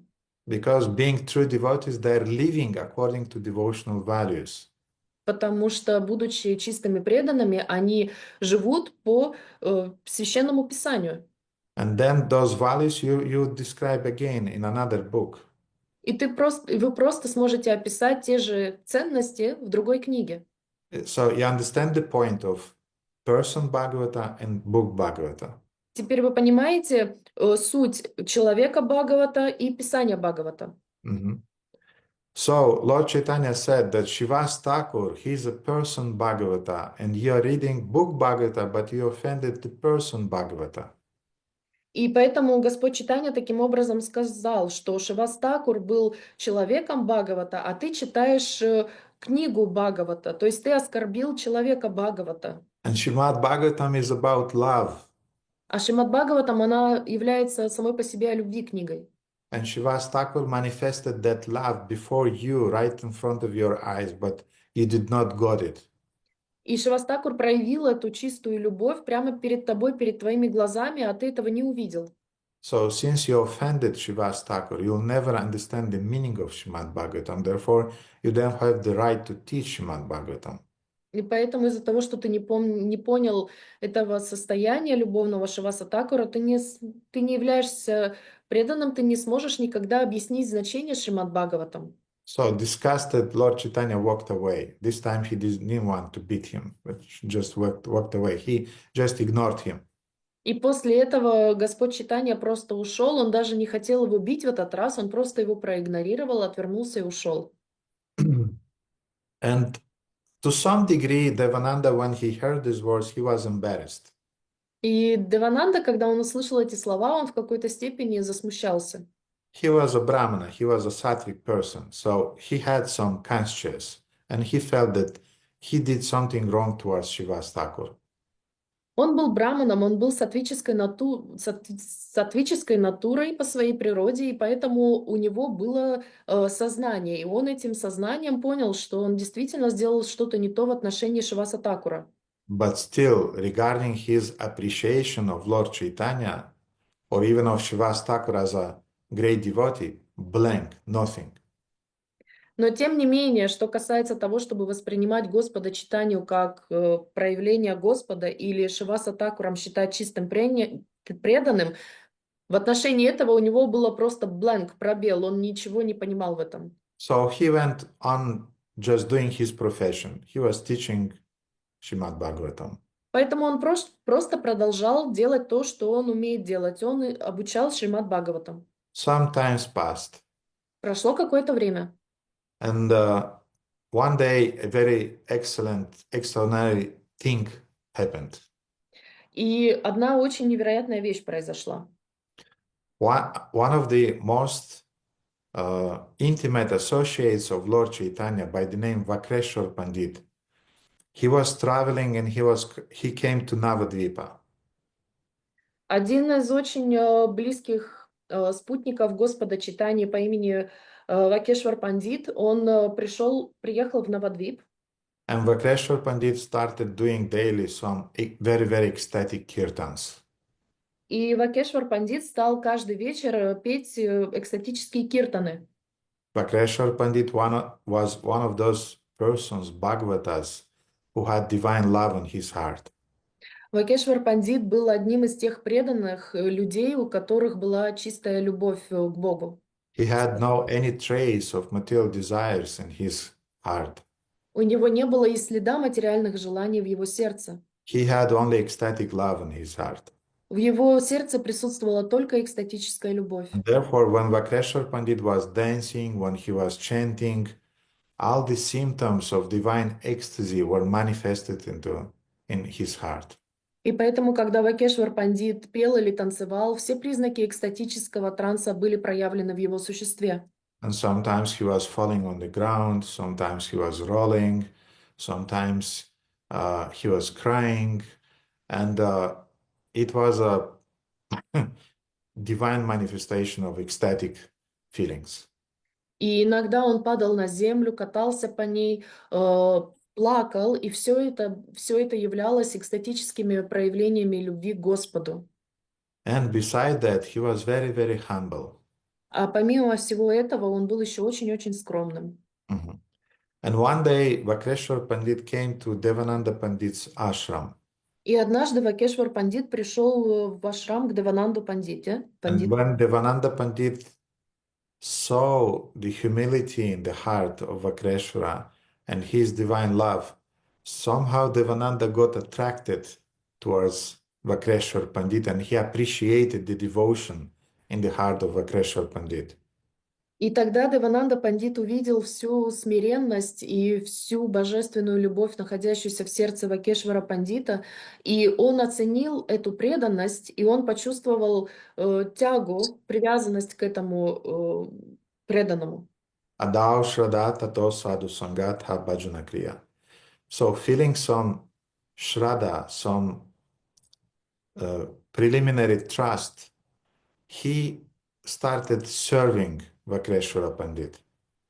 И чувствуя определенную шраду, предварительную веру, он начал служить Вакешвара Пандиту. Mhm. And what was his service towards Vakreshwara Pandita? И в чем заключалось служение его Вакешвара Пандиту? When Vakreshwara Pandita was chanting and dancing, the people from the whole Navadvip were coming, and they were also becoming quite wild and ecstatic, dancing along with Vakreshwara Pandit. Вы немного пропали. Когда Вакешвара Пандит танцевал и пел, и на киртанах, люди из всей Навадвипы собирались, чтобы поучаствовать, посмотреть. Мгм. И они, участвуя в танце, становились дикими, потому что они были охвачены тоже божественной любовью, которая передавалась от Вакрешвара Пандита. So the people became wild by hearing and by listening how the Vakreshwar Pandit was chanting, and they started usually to dance also like madmen along with Vakreshwara Pandit. И когда люди видели этот танец и песни Вакешвара Пандита, они становились дикими и безумно танцевали точно так же, как и он. And to help Vakreshwara Pandita, Devananda was keeping a stick in his hand and he was chasing people that don't come too close, let him dance, let him sing.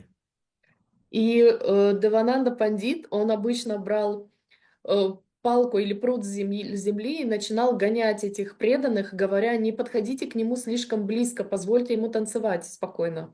So Devananda did not want that anybody would interfere with Vakreshwara's chanting and dancing. Девананда не хотел, чтобы кто-то или что-то помешало пению и танцу Вакешвара Пандита. And sometimes Vakreshwara Pandit was fainting during his singing and dancing, and then Devananda would hold him on his hands. И иногда Вакешвара Пандит терял сознание и падал на землю во время своих танцев и киртанов, и тогда Девананда Пандит держал его на своих руках. And seems to be our Devananda Pandit became a devotee. И, судя по всему, Девананда Пандит стал его преданным. Because what devotees usually are doing, Потому что чем обычно занимаются преданные? they're stealing remnants of prasadam, Они крадут остатки прасада, they're stealing remnants of water that was washing the feet of the spiritual master or other devotees. они крадут воду, которой были омыты стопы духовного учителя или других преданных, And they're taking the dust from the feet of other devotees. и они собирают пыль со стоп других преданных. This is how we were fighting in our ashrama when I was living as a brahmachari. Это как мы боролись в нашем ашраме, где я жил как брахмачарья. If we felt that we need somehow to to exercise our body, Если мы чувствовали, что мы хотим, так сказать, потренировать свое тело, then we started what is it? It's not a fight. What is it called? Wrestling. Yes, we started wrestling with other brahmacharis in the ashram. Three, four brahmacharis were rolling around trying to get the dust from another's feet. Это было не... Это было борьбой, это не было дракой, когда 2, 3, 4 преданных начинали просто кататься по земле, пытаясь собрать пыль со стоп друг у друга. It was very funny. Было очень забавно. So anyway, Devananda sometimes was taking the dust from the feet of Vakreshwar and was putting on his head and his body as a sign of his face. И Девананда Пандит иногда просто брал пыль со стоп Вакешвара Пандита и наносил ее на свой лоб, голову и тело в знак своей веры в него. Bhakta pada duli ara, bhakta pada jal, bhakta bhukta avashesha, tina maha bal. You heard this verse. This verse is speaking about the power of those three substances: dust, water, and food remnants. Вы слышали этот стих, в нем говорится о силе трех веществ, о водой, которой омывали стопы преданных, остатках пищи преданных и пыли со стоп лотосных преданных. So, as a result of his faith in Vakreshwar Pandit and his association with Vakreshwar Pandit, Devananda's heart started to change. He became a devotee. И поэтому из-за того, что Девананда Пандит служил преданному и верил в этого преданного, его сердце стало постепенно очищаться от такого чистого общения. And Devananda Pandit started to regret that, my God, Lord Chaitanya was here in Navadvip. He was chastising me. He was teaching me. He was trying to make a point, but I had a deaf ear. I could not hear and understand anything. И тогда, когда он стал преданным, Девананда Пандит начал очень горько сожалеть. Он думал, сам Господь Чайтанья приходил сюда, в Навадвип. Он был передо мной, он меня ругал, он мне давал наставления. Он пытался научить меня чему-то, но я был настолько глух, что я не воспринимал это. Now, dear devotees, you may live with your spiritual master daily, and you may have the same attitude. А теперь, дорогие преданные, вы можете жить каждый Божий день рядом со своим духовным учителем, взаимодействовать с ним и при этом иметь такое же отношение. Why? Because you are perceiving him just on the material level. Почему? Потому что вы воспринимаете его только на материальном уровне. And why you are perceiving him on the material level? Because perhaps sometimes, somewhere, you committed some offense. I mean, you ignored his instructions, you manifested some familiarity. И почему? Потому что, возможно, в прошлом вы нанесли какие-то оскорбления, и, возможно, вы были с ним слишком фамильярны, воспринимали его как обычного человека. Mm-hmm. And as we spoke in the beginning of today's class, that Sanat Kumar Samhita is warning us, never blaspheme a devotee. И как мы говорили сегодня с вами, Санат Кумар Самхита предупреждает нас никогда не богохульствуйте в отношении преданного. Never ignore a devotee. Никогда не игнорируйте преданного. And the foremost among devotees is the spiritual master. И самый главный из всех, важный из всех преданных для нас является духовный учитель. Therefore, don't ignore, don't blaspheme your spiritual master. Поэтому не игнорируйте, не богохульствуйте в отношении своего духовного учителя. And to point out this very, very important truth, Srimad Bhagavatam is teaching us. И для того, чтобы подчеркнуть эту очень-очень важную истину, Шримад Бхагаватам учит нас. And one of the key verses about Guru Tattva in Srimad Bhagavatam is the verse 11, 17, 27.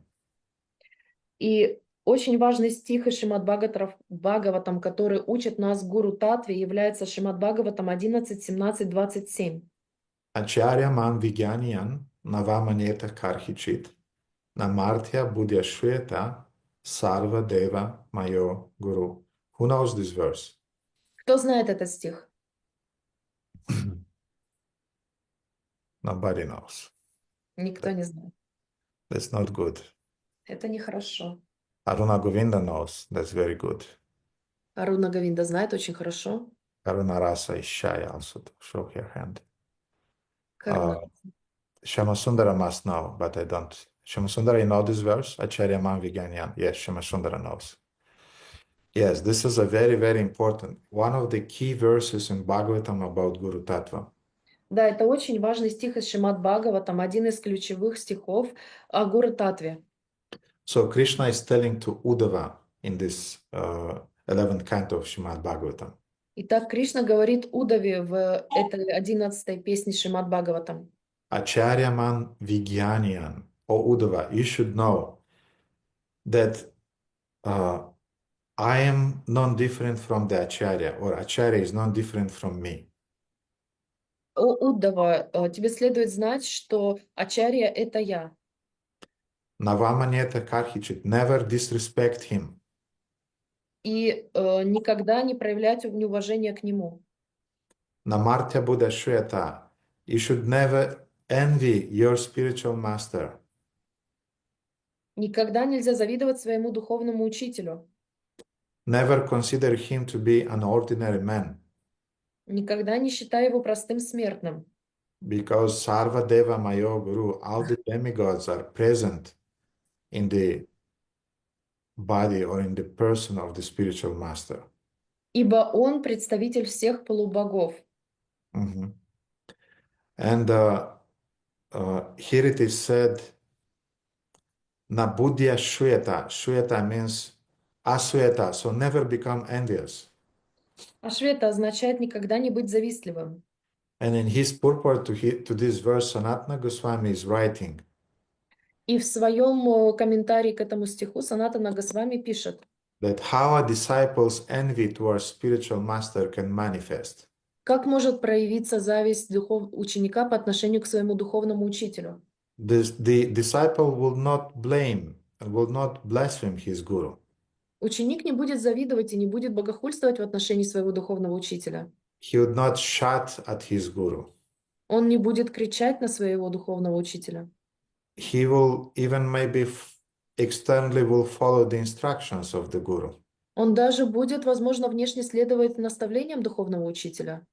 But the subtle envy of the disciple towards guru can manifest as anukaranam, which means imitating the spiritual master. Но тонкая зависть может проявиться в отношении духовного учителя через анукаранам, это подражание духовному учителю. For example, the spiritual master is singing in a certain manner, and you are imitating that manner of singing. Например, духовный учитель поет определенным образом, и вы имитируете это пение. Or he's walking in a certain way, Или он ходит определенным образом, and you are imitating how he's walking. и вы имитируете то, как он ходит. You know, sometimes devotees in the presence of Srila Prabhupada, they were trying to speak with the same accent that Srila Prabhupada, Hindi accent that Prabhupada had. И да, преданные ученики Шрилы Прабхупады старались в присутствии Шрилы Прабхупады имитировать его акцент хинду, который у него был. Or Prabhupada sometimes was saying during the class. Иногда Прабхупада говорил во время своих лекций. And devotees were giving classes and doing the same. И преданные давали лекции, они точно так же поступали. It's innocent, but it's like monkey see, monkey do. Это невинно, но это как бы обезьянка видит, обезьянка делает. So don't imitate those external things. You should follow the teachings. You should follow the essence, anusarana. Поэтому не пытайтесь копировать, не пытайтесь подражать этим внешним вещам. Следуйте наставлениям, исполняйте волю своего духовного учителя анусарана. Don't be a copy-paste of your spiritual master. Не будьте всего лишь копией своего духовного учителя. And Sanatana Goswami is saying, so the first thing how the subtle envy towards the spiritual master can manifest is the imitation. Итак, первая тонкая зависть, которая может проявиться по отношению к духовному учителю, это подражание. But the second one is called dosha drishti. Но вторая называется доша дришти. It means that you are seeing some faults, little faults here and there. Это означает, что вы видите маленькие недостатки, то здесь, то там. Guru Maharaj or Gurudev forgot to do that. О, Гуру Махарадж или Гурудев забыл сделать вот это. Oh yeah, and by the way, Shamasundra, I forgot to give you yesterday 100 lays for the for the flyers. Yeah, Да, кстати, Шьямасундара, я забыл тебе дать вчера 100 лей на флайеры. it's good that I remember now. Хорошо, что я вспомнил. If you are here, where are you? Где ты, если ты сейчас здесь? We have them already. You have them. So no need. The vote is already paid. So you collected them. I collected, yeah. Okay. Anyway, thank you. I wanted to help. So you see that the spirit, and I am forgetting sometimes. Every spiritual master, sometimes they're forgetting because they have so many things to keep in their mind that naturally you forget some things. И да, я забываю, все забывают духовных учителей, столько различных забот и столько вещей, которые нужно держать в голове, что они просто ускользают от нашего внимания. Or maybe you forget some stanzas from the shlokas that you are quoting. Или, например, вы забываете какие-то слова из шлок, которые вы комментируете. Mhm. And I know, for example, my Guru Maharaj sometimes he's changing the words in the shlokas that he's quoting. Я знаю, например, что мой Гуру Махарадж, он иногда меняет местами слова в шлоках, которые он цитирует. But during the class, I'll never say, Guru Maharaj, this you said in an improper way the shlokas. Но я никогда не подниму руку во время лекции и не скажу: Гуру Махарадж, вы немножко ошиблись, там местами надо слова поменять. Or the translators, they have this tendency that the speaker is saying the shloka and he's missing some words. Или у переводчиков тоже есть такая склонность, что когда тот лектор, когда он говорит, он забывает сказать какое-то слово в шлоке. And the translator is in a very, very pointed out way. He's pronouncing the verse in a right way. И тогда переводчик очень таким с акцентом произносит это слово и правильным образом произносит всю шлоку. Mhm. So this is called dosha drishti. Это называется доша дришти. That you are seeing some faults and you're pronunciating those faults. You're exaggerating those faults. Что вы видите какие-то недостатки, и вы их усиливаете, и акцент на них ставите. And Krishna is telling to Uddhava, don't do that. Кришна говорит Удаве: не делай так. And he's telling to all of us, don't do that. Он всем нам говорит: не делайте так. Don't use dosha drishti towards your spiritual master. Не используйте доша дришти по отношению к своему духовному учителю. You should use prema drishti. You should use bhakti drishti, shraddha drishti towards your spiritual master. Вы должны использовать Према према дришти. Шрада дришти. Rati drishti, whatever. All of those words means love, devotion, affection. Любые из этих слов, которые означают любовь, привязанность, преданность. And now I'll knock out you with a very, very interesting, mysterious verse from Hari Bhakti Vilasa. А сейчас я вас всех уведу в нокаут очень важным известным стихом из Хари Бхакти Виласа. Listen carefully. Очень внимательно слушайте. The gods do everything they can to diminish a disciple's devotion to his spiritual master because they're afraid that through such bhakti the disciple will pass them by and attain Vishnu before them. Боги делают все возможное, чтобы уменьшить преданность ученика к своему духовному учителю, потому что они боятся, что из-за такого бхакти ученик пройдет мимо них и достигнет Вишну раньше них. Oh, and by the way, yes, Baladeva, or who is translating today, Balkrishna, I forgot to send you the verses yesterday. I'm sorry for that, really sorry. And I apologize. And what should I do to correct my mistake? I can send them. It's not a problem. Yes, then Krishna Kanta, you'll do it, okay? Yes. You send them. Yeah. Yes. But they should also have those verses. Mhm. It will be easier for them to translate to Tejashi and Ruhi. So I'll read it in a short way. The gods do everything that they can to diminish a disciple's devotion Боги делают все возможное, чтобы уменьшить преданность ученика to his spiritual master because they're afraid своему духовному учителю, потому что они боятся, that through such bhakti, потому что из-за такого бхакти the disciple will pass them by пройдет мимо них and attain Vishnu before them. и достигнет Вишну раньше них. So the gods do everything they can. Итак, боги делают все, что в их силах. What do you think? What can they do to a disciple? The gods, I mean the demigods. А как вы думаете, на что способны боги, я говорю о полубогах, на что они способны, как они способны влиять на ученика? Yes, they can maybe infuse some lust in the disciple's heart, Да, возможно, они могут поселить похоть в сердце ученика, but by the guru's grace, the disciple will overcome that lust. но по милости духовного учителя ученик превзойдет эту похоть. Or maybe they can infuse some anger in the disciple's heart, Или, возможно, они могут посадить гнев в сердце ученика. or some material desires. Или материальные желания. But again, by the guru's mercy, the disciple will overcome that. Но опять же, по милости духовного учителя, ученик превзойдет это. But what they can do really to disturb the disciples' progress? Но что они по-настоящему могут сделать, чтобы уничтожить весь духовный прогресс ученика? They infuse some dosha drishti into his heart. Они селят немного дошта-дришти в их сердце. The tendency to see faults in the spiritual master. Склонность видеть недостатки в духовном учителе. And these faults, this tendency to see faults is just corrupting and destroying the face of a disciple and his guru.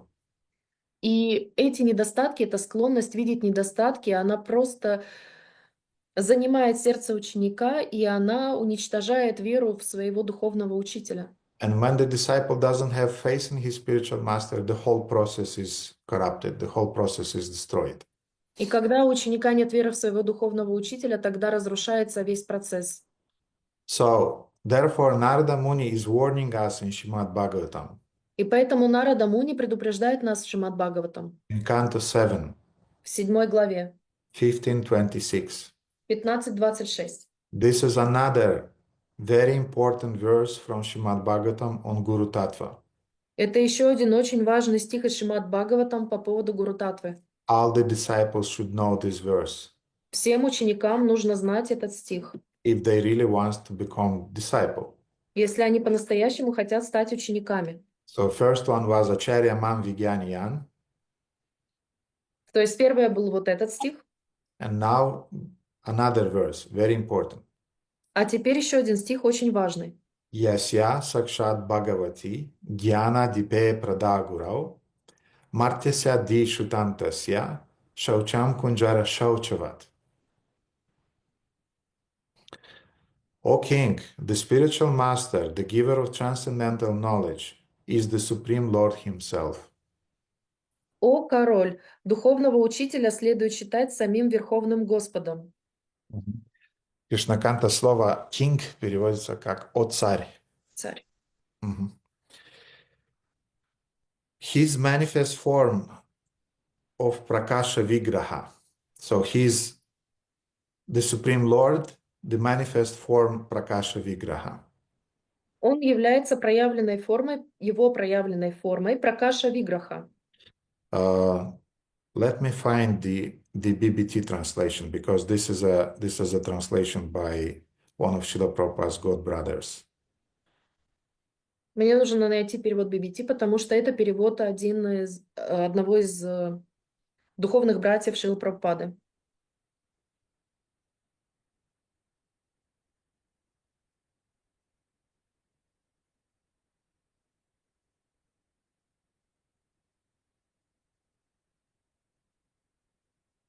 Yes. So Srila Prabhupada is translating. The spiritual master should be considered to be directly the Supreme Lord because he gives transcendental knowledge for enlightenment. Духовного учителя следует считать самим Верховным Господом, ибо он дает духовное знание, несущее человеку просветление. Consequently, for one who maintains the material conception that the spiritual master is an ordinary human being, everything is frustrated. Поэтому того, кто смотрит на духовного учителя с материальной точки зрения и считает его простым смертным, ожидает полное разочарование. His enlightenment and his Vedic studies and knowledge are like bathing of an elephant. Все его попытки постичь Веды и обрести просветление подобны купанию слона. Bathing of an elephant means that if you consider your guru an ordinary mortal man, Купание слона означает, что вы считаете своего духовного учителя обычным смертным человеком, and you perceive him through dosha drishti, you see some faults in him, и вы видите его через доша дришти, вы видите в нем недостатки, then whatever service you have done for your guru, и тогда любое служение, которое вы сделали для своего духовного учителя, or whatever knowledge you heard from your spiritual master, или любое знание, которое вы получили от своего духовного учителя, whatever spiritual practice you had performed under the guidance of your spiritual master, любая практика, которую вы произвели под руководством своего духовного учителя, it will not have any effect whatsoever. не будет иметь совершенно никакого эффекта. So these are the consequences of dosha drishti, of just perceiving some faults on the material platform in your spiritual master. Таковы последствия доша дришти, видеть недостатки, основываясь на материальной платформе своего восприятия. And I have a very interesting explanation of this point by Bhakti Pramod Puri Maharaj, a god brother of Srila Prabhupada. И у меня есть стих от Бхакти Прамод Пури Госвами Махараджа, духовного брата Шрилы Прабхупады.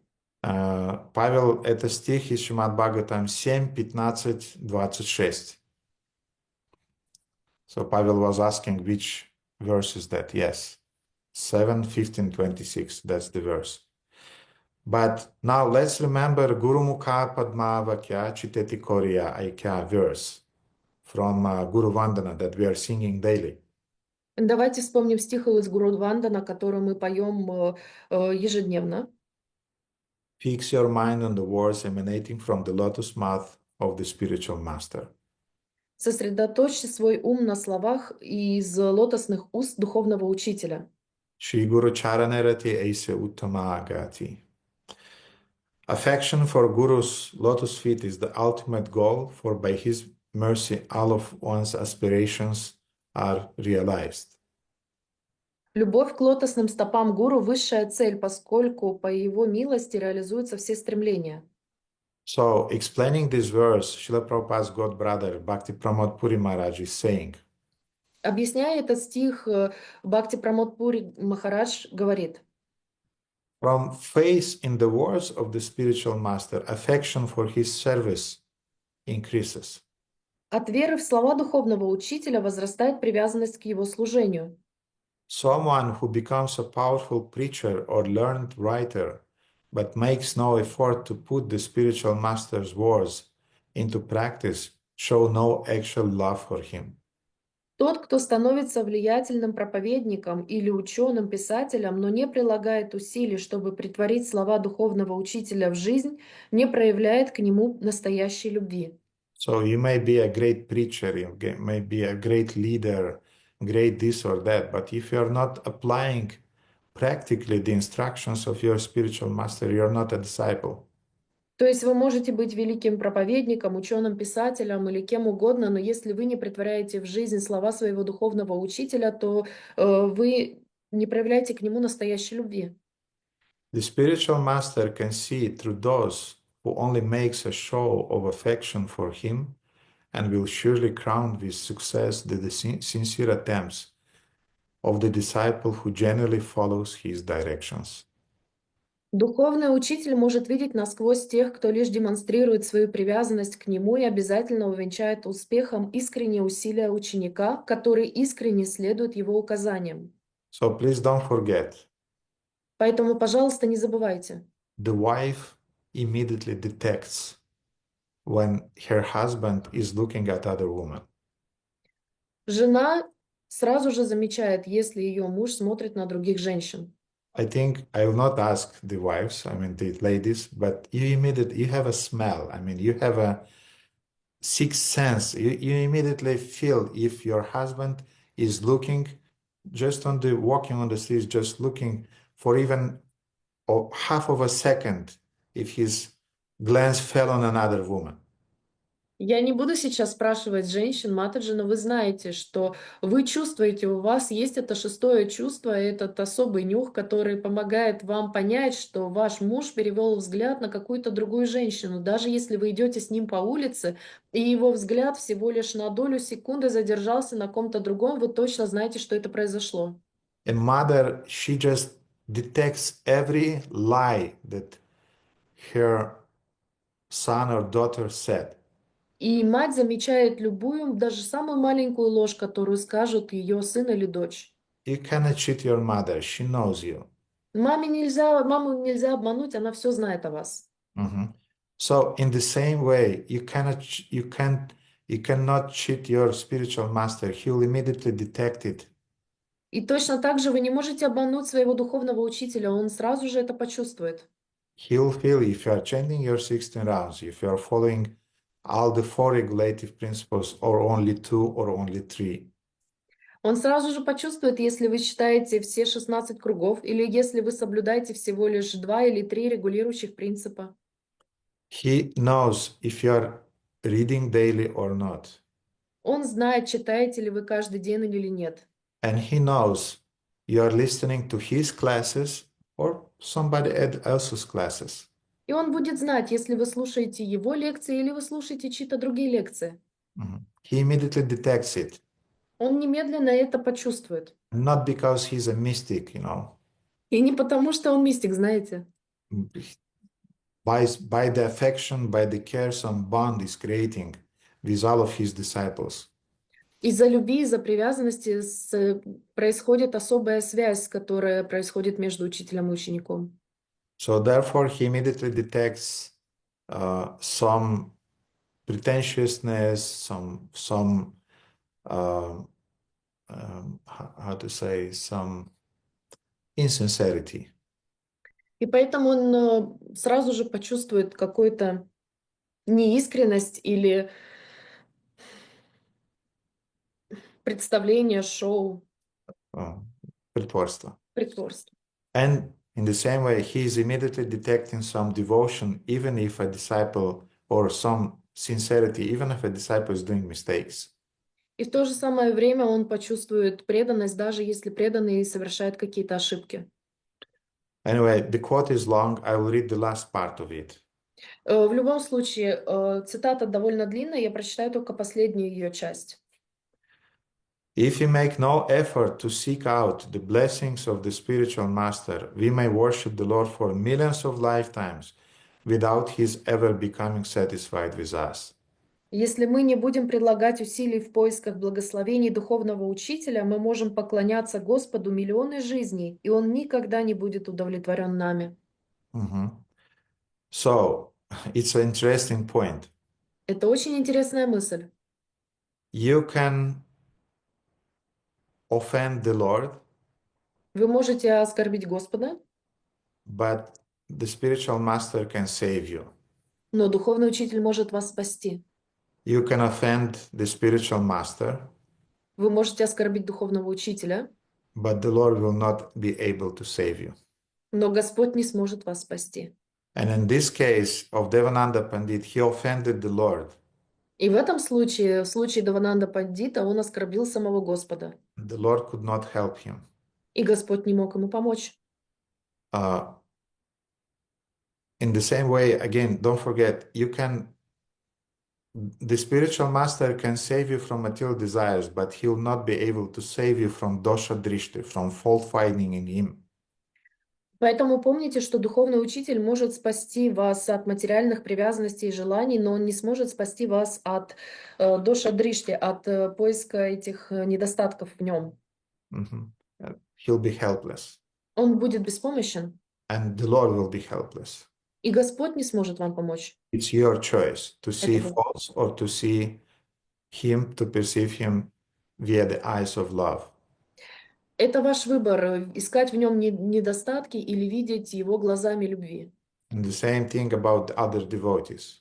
То же самое про других преданных. To see, perceive devotees through dosha drishti, through faults, or through love. Видеть преданных через доша дришти или смотреть на преданных глазами любви. So the only thing that saved Devananda Pandita and made him an eternal associate of Lord Chaitanya Единственная вещь, которая спасла Девананду Пандита и сделала его вечным спутником Господа Чайтаньи, was that Vakreshwar Pandit showered his mercy upon Devananda. была в том, что Вакешвара Пандит пролил на него свою бесконечную милость. So even the Lord could not change the heart of Devananda, but Vakreshwar Pandit, his devotee, could do it.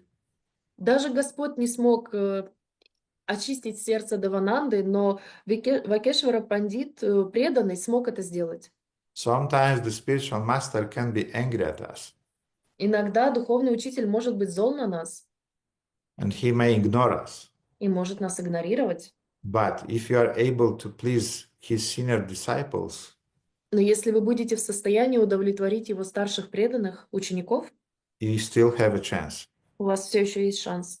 Because if they will be affectionate to you, his heart will also melt. Потому что если они будут проявлять к вам любовь и привязанность, его сердце точно так же растает. So we can see it's a kind of like transcendental bureaucracy in the spiritual realm. Поэтому можем видеть это как своеобразную трансцендентную бюрократию в духовном мире. You have to have connections. Вам нужно иметь связи. So somehow Devananda accepted the authority of Vakreshwar Pandit, Так каким-то образом Девананда принял авторитет Вакешвара Пандита. he started to serve Vakreshwar Pandit, Он стал служить Вакешвара Пандиту. and some mysterious thing happened. И произошло что-то мистическое. In his heart, faith in Lord Chaitanya appeared. В его сердце появилась вера в Господа Чайтанью. And Chaitanya Bhagavata describes that point in the following way. И Чайтанья Бхагавата описывает эту мысль следующим образом. Tatha piha gaura chandre nahila vishwas, Vakreshwara prasade sei, kubudhi vinash. In the beginning, Devananda had no faith in Gaurachandra. Вначале Девананда не имел веры в Гаурачандру. That sinful mentality was destroyed by the mercy of Vakreshwara Pandit. Это греховное умонастроение было разрушено по милости Вакешвары Пандита. Vakreshwara prasade say, kubudhi vinash. Vakreshwara prasad, by the mercy of Vakreshwara, То есть Вакешвара Прасад по милости Вакешвары, kubudhi vinash. Kubudhi means bad intelligence. This stupid intelligence vinash was destroyed. плохой ум, плохое умонастроение было разрушено. Then the next verses. Krishna seva haite o Vaishnava seva bada, Bhagavata adi sabha shastri kaila dada. The service of Vaishnavas is superior to the service of Krishna.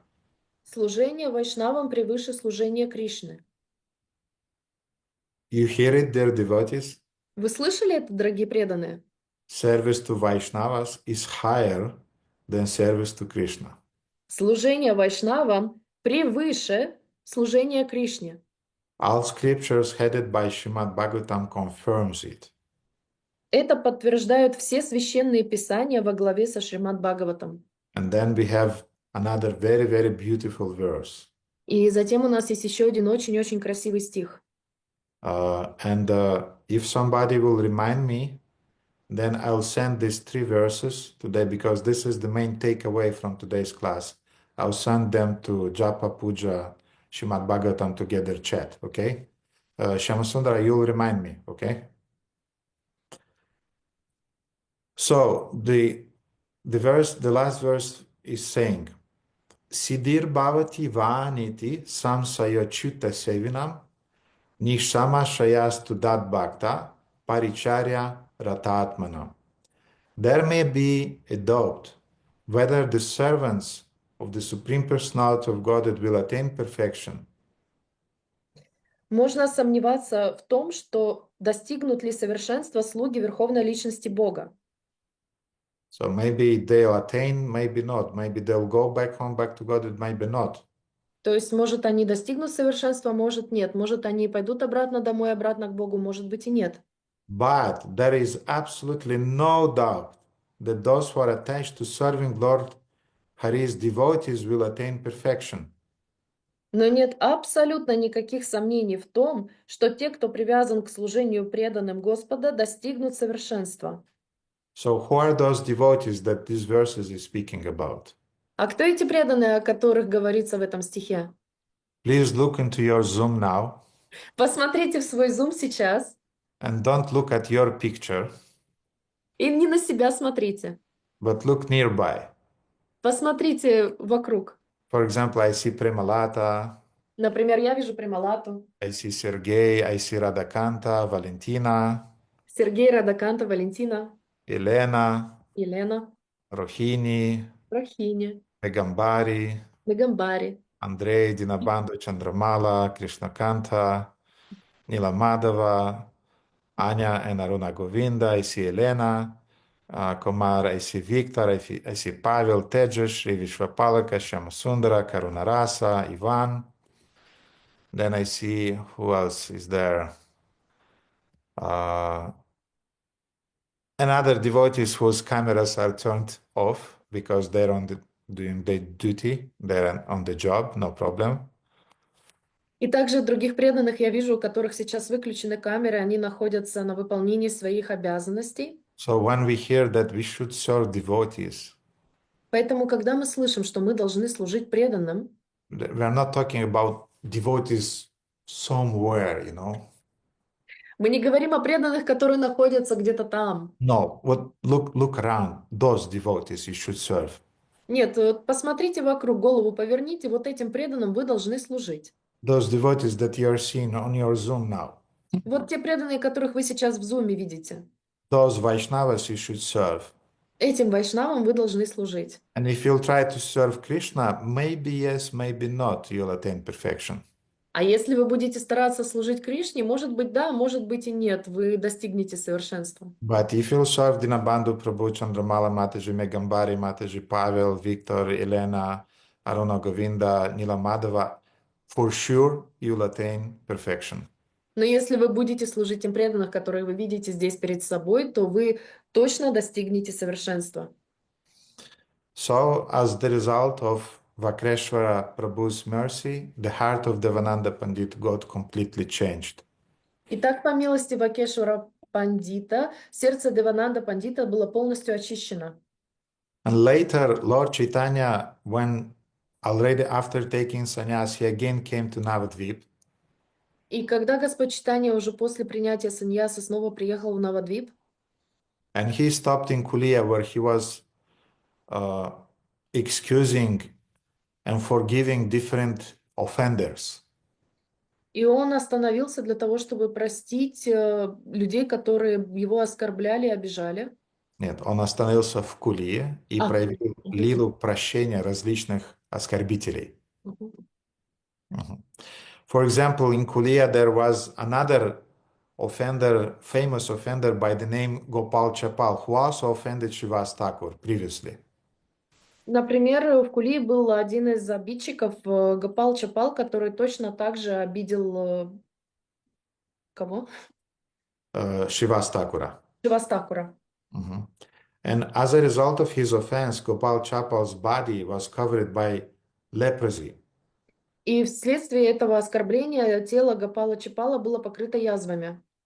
And one time, long before that, Gopal Chapal, he addressed the Lord and asked him for forgiveness. И в тот день, в тот момент он попросил у Господа о прощении. Нет, не в тот день, это еще раньше, давно, до этого. And he said that my body is covered with leprosy and I'm suffering like in hell. Please, can you give me forgiveness and do something to help me recover my health? И он сказал, что мое тело покрыто лепрой, и я страдаю, как в аду. Мог бы ты сделать что-то, чтобы мне помогло? Прости меня. Now, please understand, Lord Chaitanya is really Mahavadanya Avatara. Итак, мы должны понять, что Господь Чайтанья является Махаваданья аватаром. He is the savior of the fallen souls, Он является спасителем падших душ. with one exception. С одним исключением. He is not saving those who are offending his devotees. Он не прощает тех, кто оскорбляет его преданных. Therefore, he told to Gopal Chapal Поэтому он сказал Гопалу Чапалу: that, hey, Gopal, you know, Гопал, ты знаешь, this is just the introduction for your future millions of lifetimes of hellish sufferings. это всего лишь начало твоих многомиллионных страданий в других жизнях. Yamaraja is already preparing a place for you in hell. Ямараджа уже готовит тебе место в аду. So you even did not started to suffer. Ты даже еще не начал страдать. But meanwhile, the fingers and the nose of Gopal Chapal, everything was melting. I mean, was rotting. А тем временем нос, пальцы, конечности Гопала Чапала, они просто таяли на глазах. So therefore, Lord Chaitanya said, "Get out of here. I don't want to see you." Поэтому Господь Чайтанья сказал: убирайся отсюда, я не хочу тебя видеть. Some years passed. Lord Chaitanya came again as a sannyasi to Kulia, Прошло несколько лет, пришел снова Господь Чайтанья в Кулию, как саньяси, and Gopal again approached the Lord, и Гопал снова приблизился к Господу, and he again asked humbly for forgiveness. и он снова смиренно попросил о прощении. And you can imagine at that time his body was almost completely rotten by leprosy. И вы можете представить, что в то время его тело уже было практически уничтожено лепрой.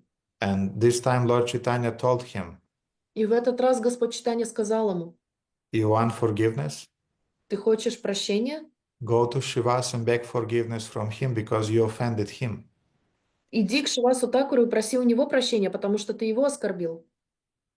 And as a result, Gopal was forgiven and he even received love of God. И в результате Гопал был прощен, и он даже получил любовь Господа. And then another offender also approached Lord Chaitanya. И тогда еще один оскорбитель приблизился к Господу Чайтанье. And he said that when you are living in Navadvip before accepting sannyas, I did not understood your divinity. Когда ты уезжал в прошлый раз из Навадвипа, перед тем, как ты пришел сюда как саньяси, я не осознавал твою божественность. And also I was offending with my mouth, I was offending other Vaishnavas. И также своим ртом я оскорблял других вайшнавов. Please tell me, what shall I do now? Пожалуйста, скажи мне, что мне теперь делать? How can I rectify my offenses towards you and towards other Vaishnavas? Как я могу искупить свои оскорбления по отношению к тебе и по отношению к другим вайшнавам? And Lord Chaitanya said something very, very important for all of us. И Господь Чайтанья сказал что-то очень-очень важное для всех нас.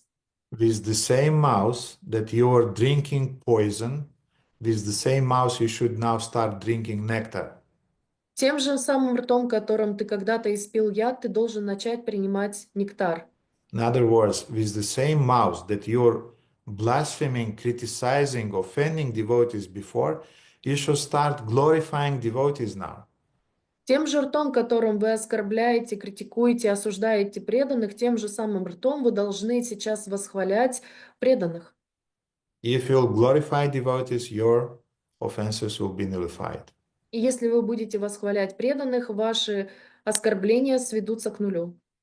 But you should not just glorify devotees. Но вы должны не просто хвалить преданных. You should apologize before them if you offended them ever. Вы должны перед ними извиниться, если вы когда-то нанесли им оскорбление. You should admit your faults. Вы должны принять свою вину. And you should ask them what should you do to correct the offenses and the pain that you gave them. И вы должны спросить, что вы можете сделать для того, чтобы уменьшить боль, которую вы им причинили своим оскорблением. So anyway, when devotees of Lord Chaitanya heard this explanation that with the same mouse that you drank poison now drink nectar, they exclaimed, Jai, Jai, they were glorifying Lord Chaitanya. They were very happy to hear this instruction. И в любом случае, когда оскорбители поняли наставление Господа Чайтаньи, который сказал, что тем же самым ртом, которым вы раньше принимали яд, вы теперь должны пить нектар, они просто закричали «Джай, Джай». So the atmosphere was very joyful, Атмосфера стала очень благотворной, and Devananda Pandit approached Lord Chaitanya. и Девананда Пандит подошел к Господу Чайтанье. And he was thinking that I was criticizing the Lord, I offended Shivas Thakur, what would happen with me now? Я оскорблял самого Господа, я оскорбил Шивастакура, что теперь со мной будет? He felt very, very repentant inside. Он был очень-очень подавлен внутри. And Lord Chaitanya is the manifestation of Chaitya Guru, of Paramatma. He immediately felt what Devananda is feeling inside. И Господь Чайтанья, как проявление Парамгуру, он сразу же почувствовал те чувства, которые испытывал Девананда, Проявление Chaitya Guru. Чайтя Гуру. And he told to Devananda И он сказал Девананде, that, O Devananda, you have served, you have worshipped, and you have pleased Vakreshwar Pandit. Therefore, now don't be shy. Now my heart is open to you. You can come to me, and I'm accepting you. И тогда он сказал, дорогой Девананда, ты служил, помогал, поклонялся Вакешвара Пандиту, и поэтому теперь я с открытым сердцем принимаю тебя. And Lord Chaitanya started to glorify Vakreshwara Pandit. И Господь Чайтанья стал восхвалять Вакешвара Пандита. That Vakreshwara's heart is so pure that Krishna himself is living in his heart. Что его сердце настолько чисто, что там обитает сам Кришна. Therefore, wherever Vakreshwar Pandit is walking, all the holy places are manifested in those places.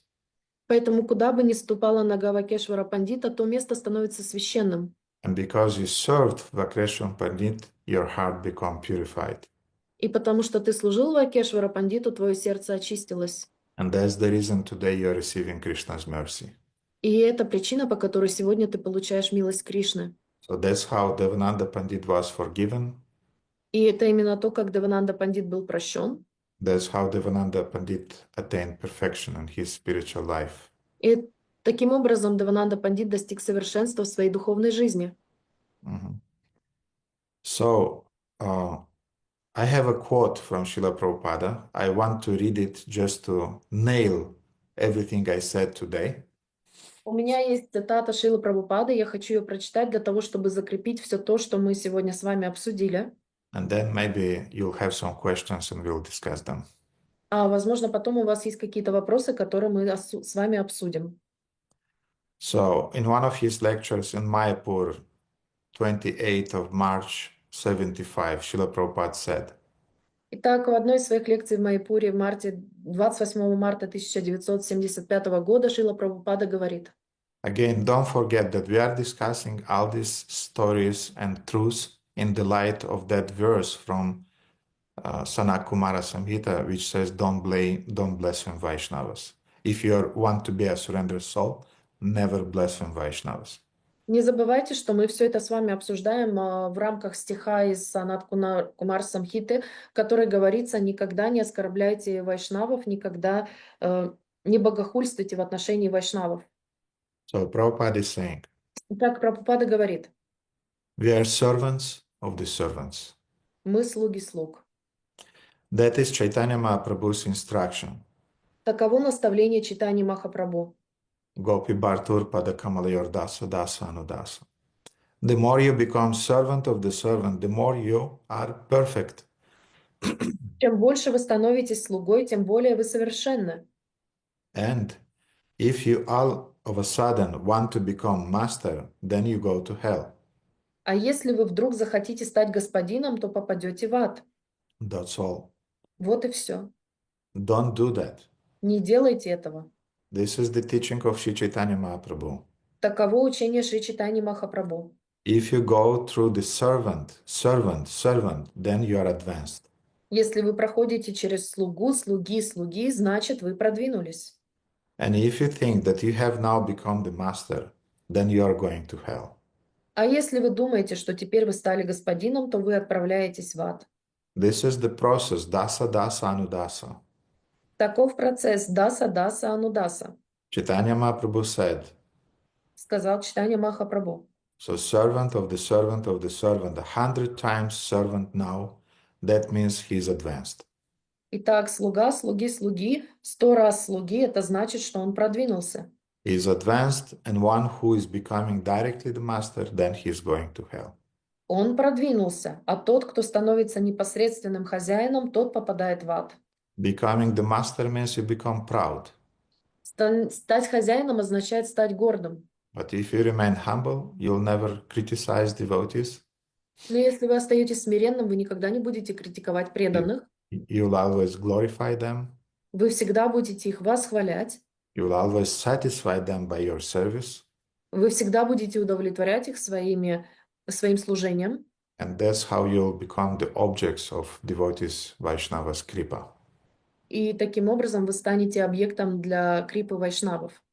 Gurudev Kripa Bindu Diya. You remember that song? That, dear Gurudev, give me even a drop of your mercy.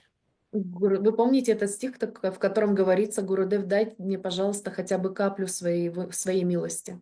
That bindu, that drop will be enough to irradiate all of our karma, all of our material desires, all of our anarthas, and to attain love of God. И этой капли милости будет достаточно для того, чтобы превзойти все наши материальные привязанности, все наши анартхи и постичь высшую любовь Бога.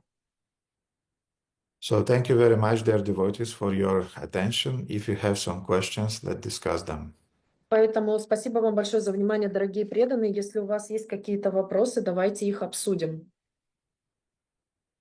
Krishna Kanta has a question, please. Yes, I have a question of, for me, Vaishnava Aparadha became from the very first day in Krishna consciousness. Even if I am not manifesting it directly, I still have thoughts. And on one, this small, not bad thought, but maybe it's a fact. This one did something, and it's not a problem. I can write a book with a few volumes on each devotee in our yatra, but still I have those thoughts, and I understand that they are aparadhas, and I'm not sure what to do with them. It was a thought. I don't need to ask for forgiveness. I have a huge amount of good qualities for Vaishnava, but the thing that I still have those things and they come to me, it's very, very, very, very disturbing, because daily I read something, and everywhere, and even in today's lecture, it's written about those things. So I don't know what to do with those things.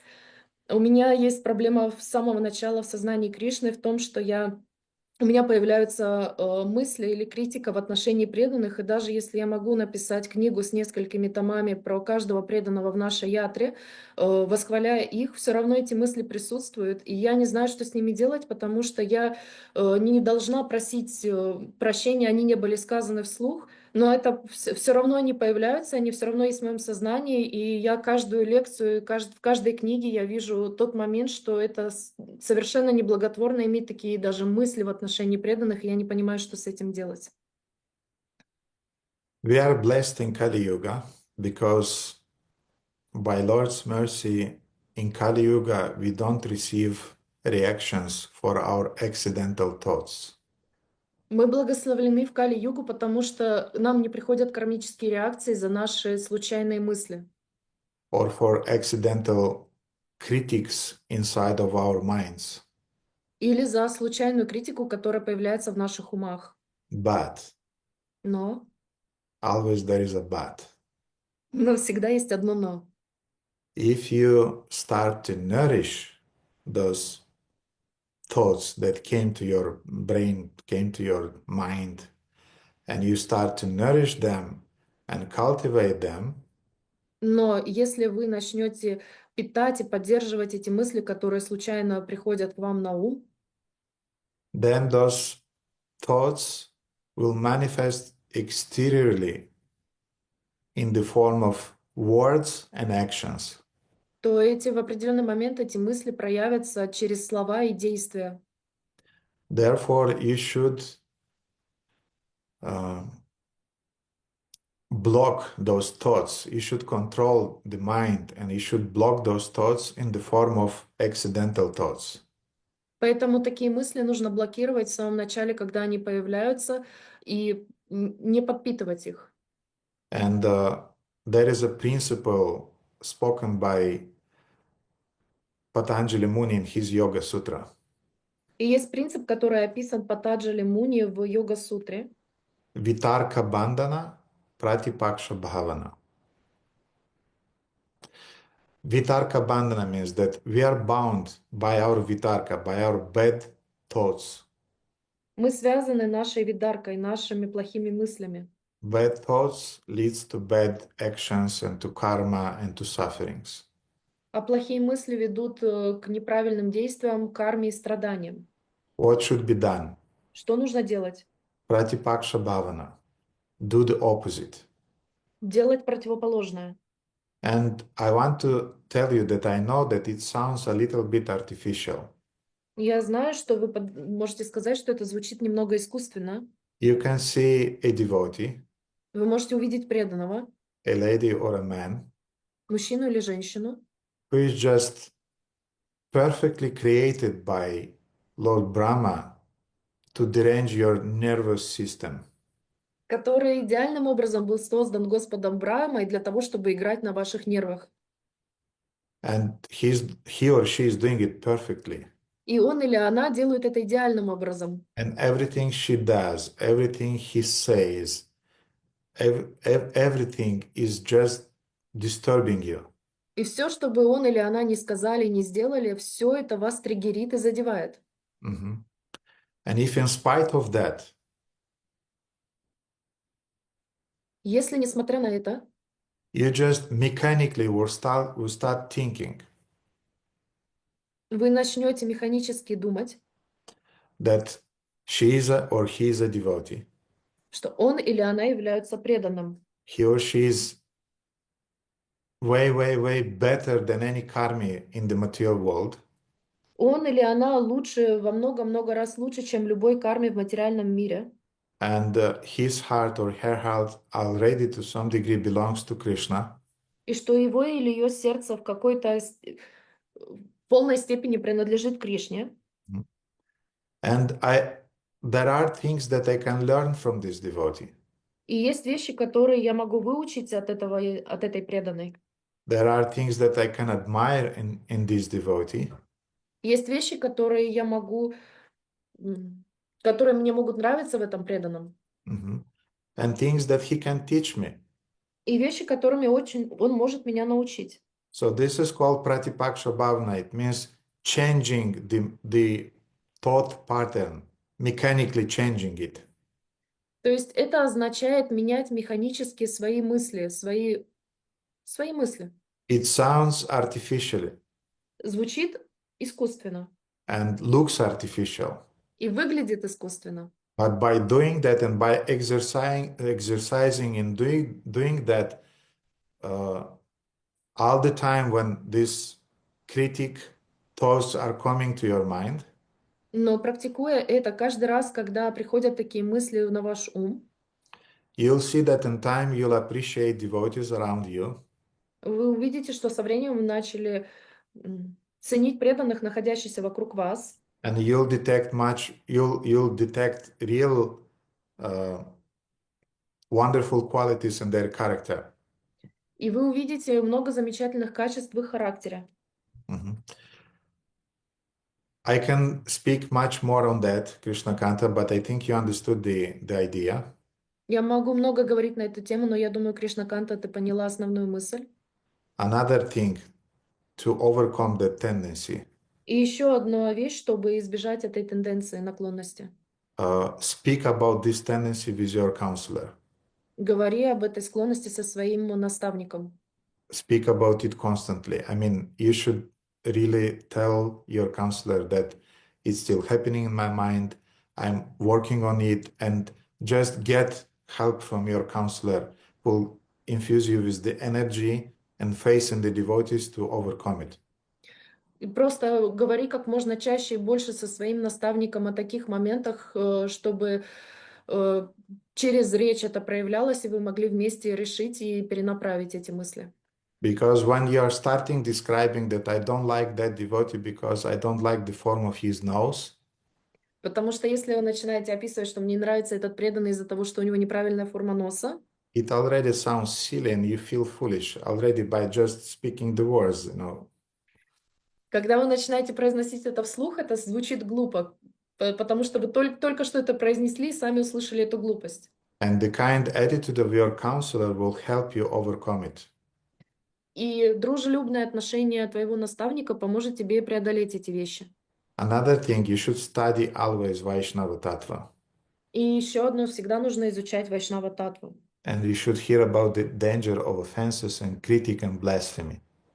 Ты должна понимать тяжесть критики и осуждения преданных. And today's lecture was meant to create this awareness in the hearts of devotees. И сегодняшняя лекция имела с собой смысл поместить вот эту вот внимательность у преданных в сердце по отношению к этой важной теме. And the last thing you can do, И последнее, что ты можешь делать, you just get in touch with Shama Sundara то можешь обратиться к Шьяма Сундаре and Karuna Rasa и Каруна Расе and make an appointment with them. и сделать с ними, назначить встречу. Mhm. You will take some books. Возьмешь несколько книг, You will go in the downtown on Tineretuli пойдешь на Тинеретулы в город, for 3-4 hours, just distribute books there. 3-4 часа пораспространяй там книги. You'll come back Ты вернешься, and you'll want to embrace every devotee, even those that you are hating in your mind. и тебе захочется обнять всех преданных, которых ты знаешь, даже тех, которых ты в своем уме ненавидишь. Why? Because you immediately will see the difference between them and the karmis on the street. Почему? Потому что ты немедленно почувствуешь разницу между ними и карми, которые ходят по улицам. And that's our problem. We are living in a bubble. Это наша проблема, мы живем в пузыре. That bubble is called ISKCON, it's called Sunday programs, nice Sunday programs with prasadam, with kirtans, with Gurudev's lectures, and everything is warm and everybody is nice. Потому что мы живем в этом пузыре, названном Искон, сознание Кришны, воскресные программы, очень приятные, уютные воскресные программы, на которые мы ходим, где есть прасадам, где есть киртаны, где есть лекция Гурудева, и все такие милые и приветливые. And yes, in some corner there are some devotees that are disturbing my nerves, but anyway, you know. Да, есть какие-то по углам преданные, которые немного мне действуют на нервы. You just go out on the street, Просто выйди distribute на books. улицу. You'll come back as a saint. Пораспространяй книги, ты вернешься святой.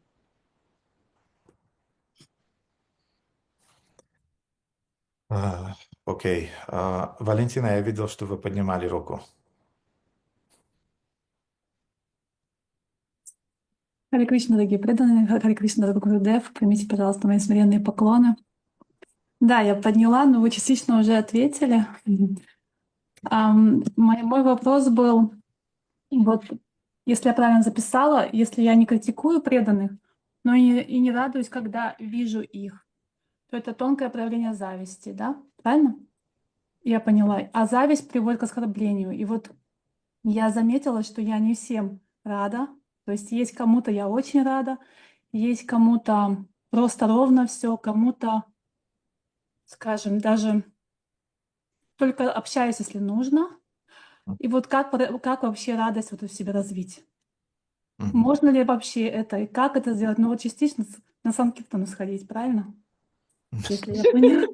Но я, по-моему, не готова, чтобы это уже делать. Мгм. Такой вопрос.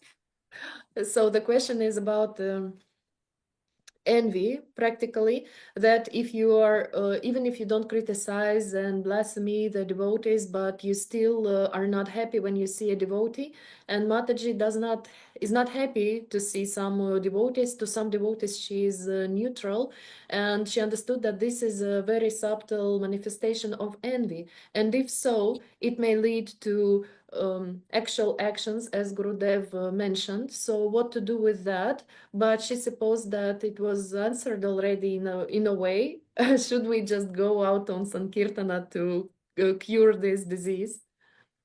Going on Sankirtana is universal. This is a very, very fast and very efficient way of getting rid of all of our dirt in our minds.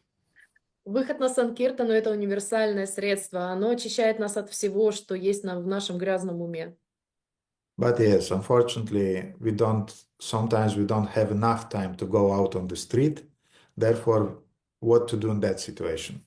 Но, к сожалению, да, у нас недостаточно времени, чтобы выходить на улицу. Тогда что мы можем делать в такой ситуации? At least sometimes we have to go on the street, but we cannot do it daily, maybe. И иногда хотя бы нам нужно выходить на улицу, но если мы не можем делать это каждый день. Yes, we may be not very happy. I mean, technically, we should be happy by seeing Vaishnavas. То есть технически мы должны радоваться, когда мы видим вайшнавов. And on our level now, На нашем теперешнем уровне, we maybe are not always happy to see Vaishnavas. возможно, мы не всегда рады видеть вайшнавов. But at least you should not be morose when you're seeing Vaishnavas. Но, по крайней мере, не нужно угрюмым быть, когда вы вайшнавов видите. That you saw a devotee coming or you came to a program. Вы видите, что приближается преданный, или вы пришли на программу, And don't throw dirty looks at them. не бросайте на них грязные взгляды. I'm sure Valentina is not doing that because she's a very, very nice devotee, very educated, very kind-hearted. Я уверен, что Валентина не делает таких вещей, потому что она очень милая, преданная, очень добрая и образованная. But sometimes devotees are coming to the programs and they have these sour faces. Но иногда преданные приходят на программу, у них такие кислые мины. Prabhupada did not like it at all. У Прабхупаде это совсем не нравилось. One time Prabhupada even stopped the kirtan. И один раз Прабхупада даже остановил киртан. Devotees were singing and dancing. Преданные пели, танцевали. And one of them, he obviously had some problem and he stayed with a sour face. И у одного из них была проблема, он стоял с этой кислой миной. Prabhupada stopped the kirtan. Прабхупада остановил киртан. He told him Он сказал ему: that you are looking very morose ты выглядишь очень угрюмым. and you are in Maya now. Ты сейчас в мае. And the devotee realized, yes, I'm in Maya now. И преданный понял, да, я нахожусь в мае. So at least don't look with a morose face to other devotees. Поэтому хотя бы не смотрите с кислым лицом на других преданных. You need to cry, go home and cry, no problem. Надо поплакать, сходите домой, поплачьте, никаких проблем. But when you are coming to the gathering of devotees, be happy there. Но когда вы приходите на собрание преданных, будьте там счастливы. Why? Because being happy, you attract the mercy and attention of devotees. Почему? Потому что, будучи счастливым, вы привлекаете милость и привязанность преданных. But if you have a sour and grudgy and a kind of like morose face, Но если у вас угрюмое, подавленное, кислое лицо, devotees just want to avoid you. преданные хотят вас избегать. So this is the idea that yes, at our level, maybe we will not be really happy to see somebody, at least some of them.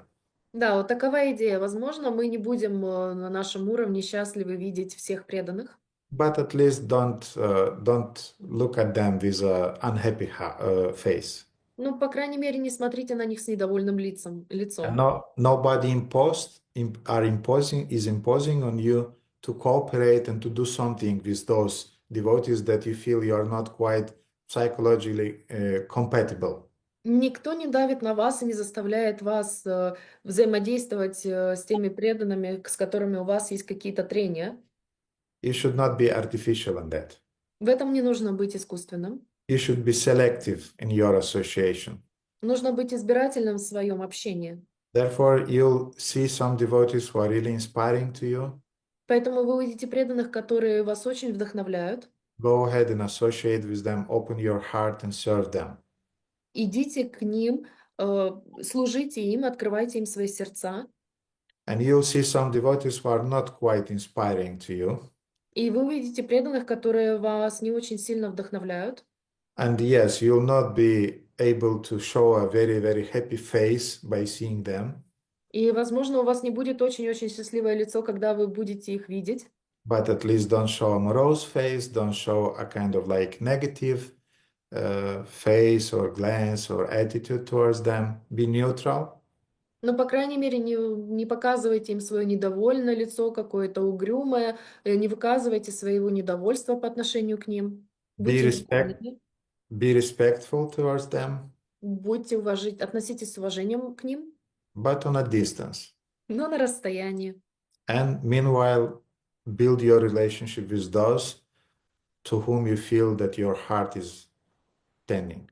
И тем временем стройте отношения с теми, кому ваше сердце по-настоящему лежит. Спасибо большое. Hare Krishna. Павел? Харе Кришна, мои нижайшие поклоны, спасибо огромное за лекцию. Да, много сегодня интересного узнал. У меня возник такой вопрос. Значит, преданных по всему миру, ну, 0,02, может быть, 0,02% всего лишь, да? Ну, маленькая циферка, да? И вот сегодня я услышал такую вещь, что полубоги всячески мешают. Почему бы полубогам все-таки немножко не помочь преданным, но в продвижении в бхакти? Как-то, несправедливо получается, да? Их намного больше, их там 33 миллиона. Какую-то помощь они могут предпринять в этом деле?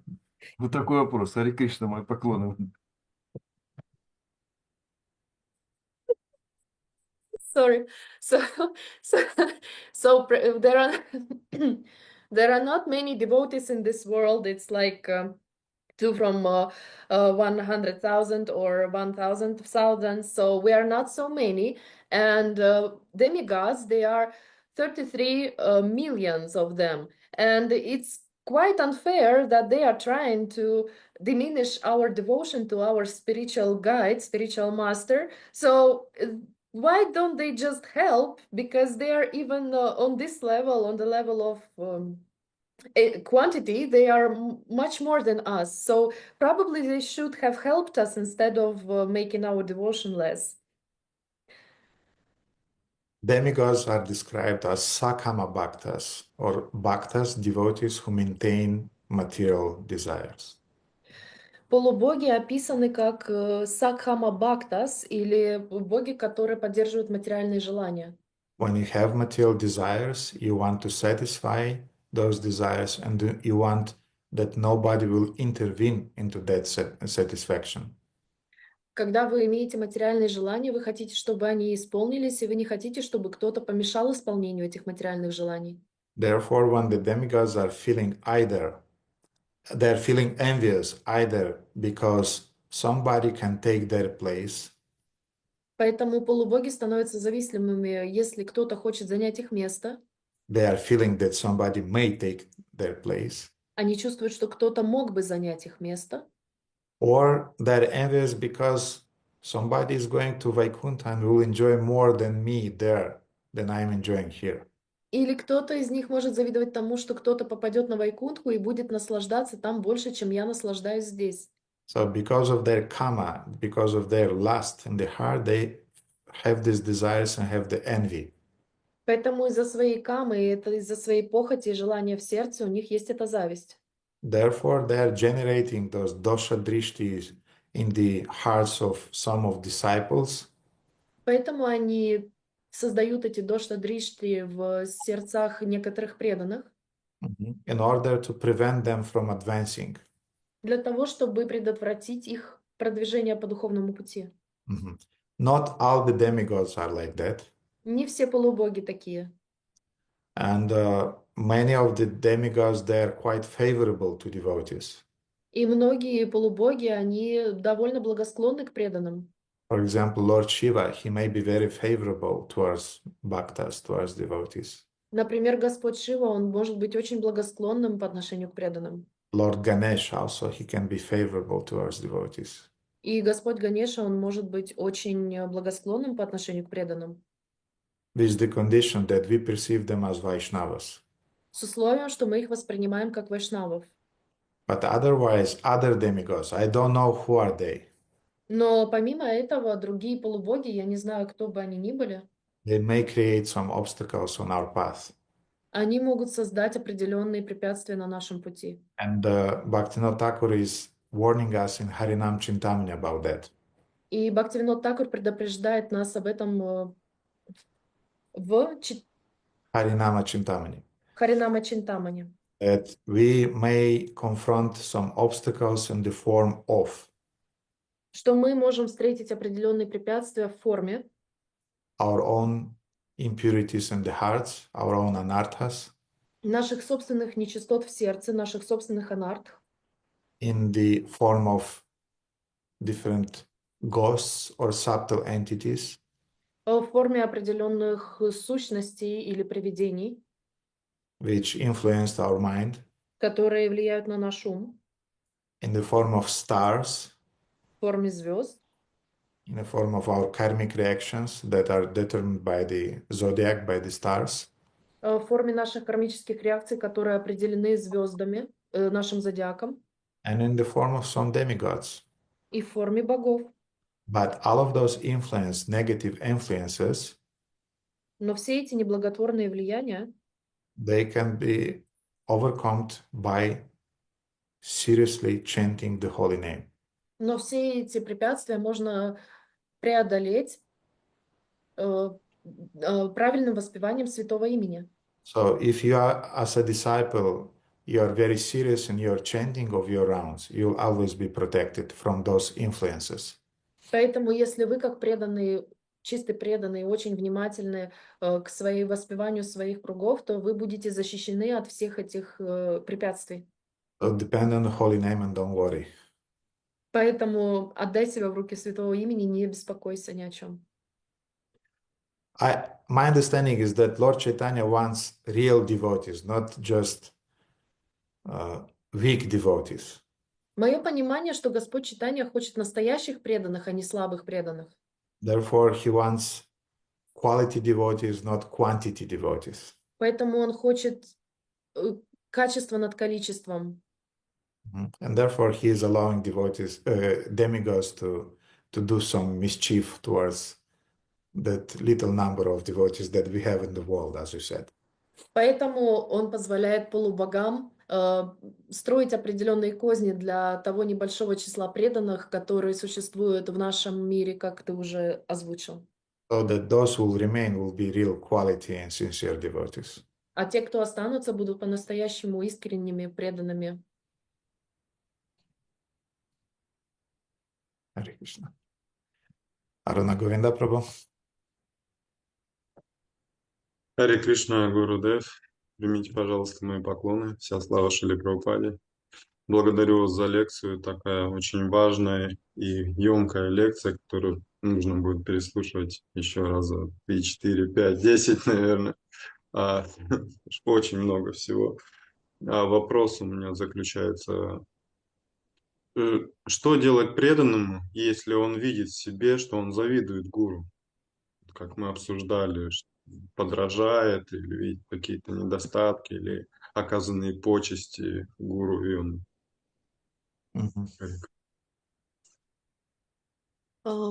Thank you for the lecture. It was very complex, and I will have to listen to it 3, 4, 5 times to recuperate all the knowledge that you have stored in it. And the question is about devotee who is envious towards his spiritual master, and he's trying to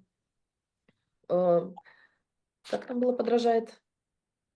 Imitate. To imitate his gestures or his singing, and he sees all those little flaws in the master and exaggerate them, or his envies towards someone who is glorifying the spiritual master. What should one do in such situation?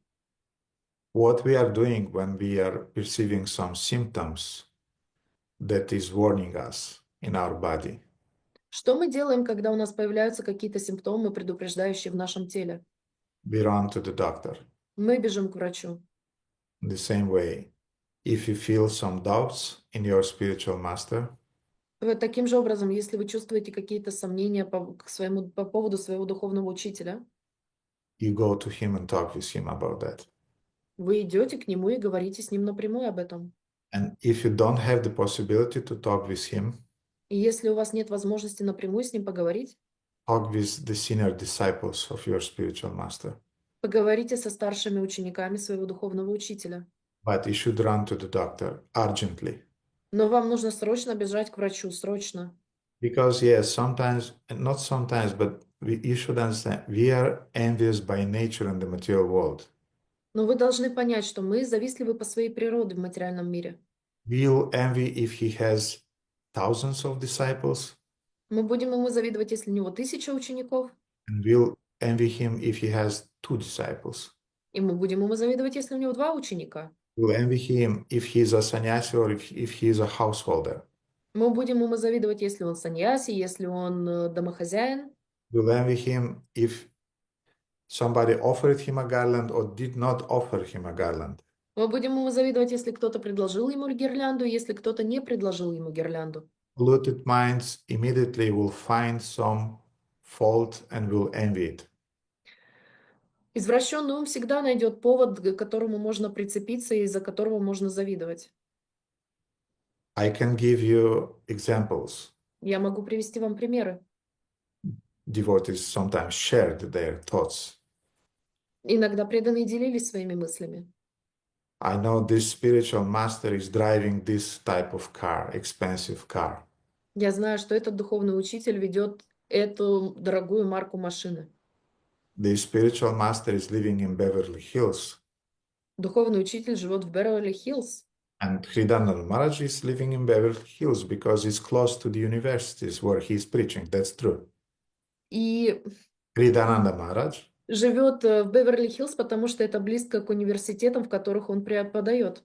This guru has an apartment in Mayapur. Его гуру, у него есть квартира, у этого гуру есть квартира в Майпуре. This guru has an apartment in Vrindavan. У этого гуру есть квартира во Вриндаване.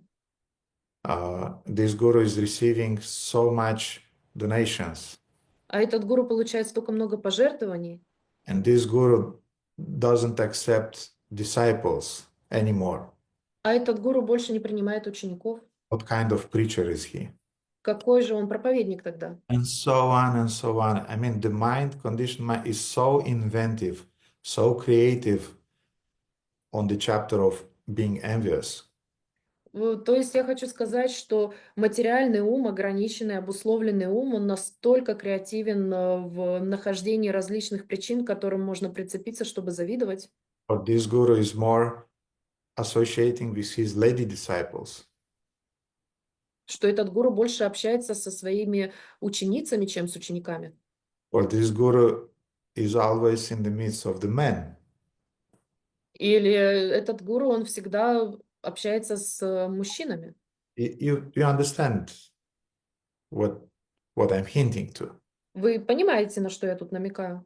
So anything crazy like the extreme examples I gave to you, Aruna Govinda, I don't believe that you have them in your minds, but I just, for the other devotees, I gave the examples. Я привел сейчас, Аруна Говинда, все эти примеры просто для того, чтобы показать. Это не означает, что у тебя есть, или я даже не думаю, что у тебя есть такие моменты, но просто для примера, чтобы показать остальным преданным в общем, что происходит. But even some innocent thing. Самая маленькая невинная вещь. Like, for example, my Gurudev sometimes is irritated. Например, мой Гурудев, он раздражается частенько. Or he's overeating. или переедает, go to him and talk with him. поговори с ним, пойди и поговори с ним. Don't hide your doubts. Не скрывай свои сомнения. And I want to say 90% when devotees were asking me about some shorts that they saw on me, Некоторые преданные говорили мне, что в некоторых шорцах, в которых они меня видели, 90% of cases when devotees were talking with me about some doubts regarding my behavior, 90% преданных, которые разговаривали со мной по поводу недостатков моего характера или моего поведения, they were dissipated. они исчезли. And I don't know, 10%, 5% of things that they saw and they were true, А 5-10% вещей, которые они увидели, которые бы были истинными, I apologized я извинялся за них. and I explained what led me to that mistake. И я объяснял им, что привело меня к этой ошибке. And it's not a problem for me to admit my mistakes. И для меня не является проблемой признать свою вину. It wasn't a problem for my mother to admit her mistakes. Никогда не было проблемой для моей матери признать свои ошибки. And this did not diminish my love towards her and respect, Это не уменьшило мою любовь и уважение по отношению к ней, but maybe on the contrary, just increased it. а даже наоборот, увеличило их. So please, dear devotees, if you have doubts in your spiritual master, communicate them with him directly. Поэтому, дорогие преданные, если у вас есть сомнения по поводу своего духовного учителя, поговорите с ним напрямую об этом. If you don't have the possibility to associate with him directly because he's busy, he has thousands of disciples, communicate with someone amongst his senior disciples who knows him very well. И если у вас нету возможности напрямую с ним взаимодействовать, потому что у него много очень учеников, или он находится на расстоянии от вас, взаимодействуйте и общайтесь с его старшими учениками, преданными, с которыми вы можете это обсудить. But you should immediately cut those cancer cells that entered your consciousness. Но вы должны вырезать все эти раковые клетки, которые проникли в ваше сознание. If you leave them, they will eat your face from inside and will destroy your bhakti. Если вы их оставите, они просто пожрут вас изнутри и уничтожат ваше сознание бхакти. So this is my attitude towards those in Vaishnavas and those in the spiritual master. Таково мое отношение к сомнениям по поводу вайшнавов и сомнениям в своем духовном учителе. I had some doubts in Param Gurudev. I spoke with him. He immediately dissipated them and it was over. У меня были сомнения в отношении моего духовного учителя. Я поговорил с ним, и все эти сомнения улетучились. And I was always very, very touched by his ability to remain open and to answer all the questions that we as disciples can address to him. И я всегда был очень тронут его способностью открыто отвечать на любые вопросы и на способность, открытость к обсуждению любых тем, которые мы можем поднять как ученики.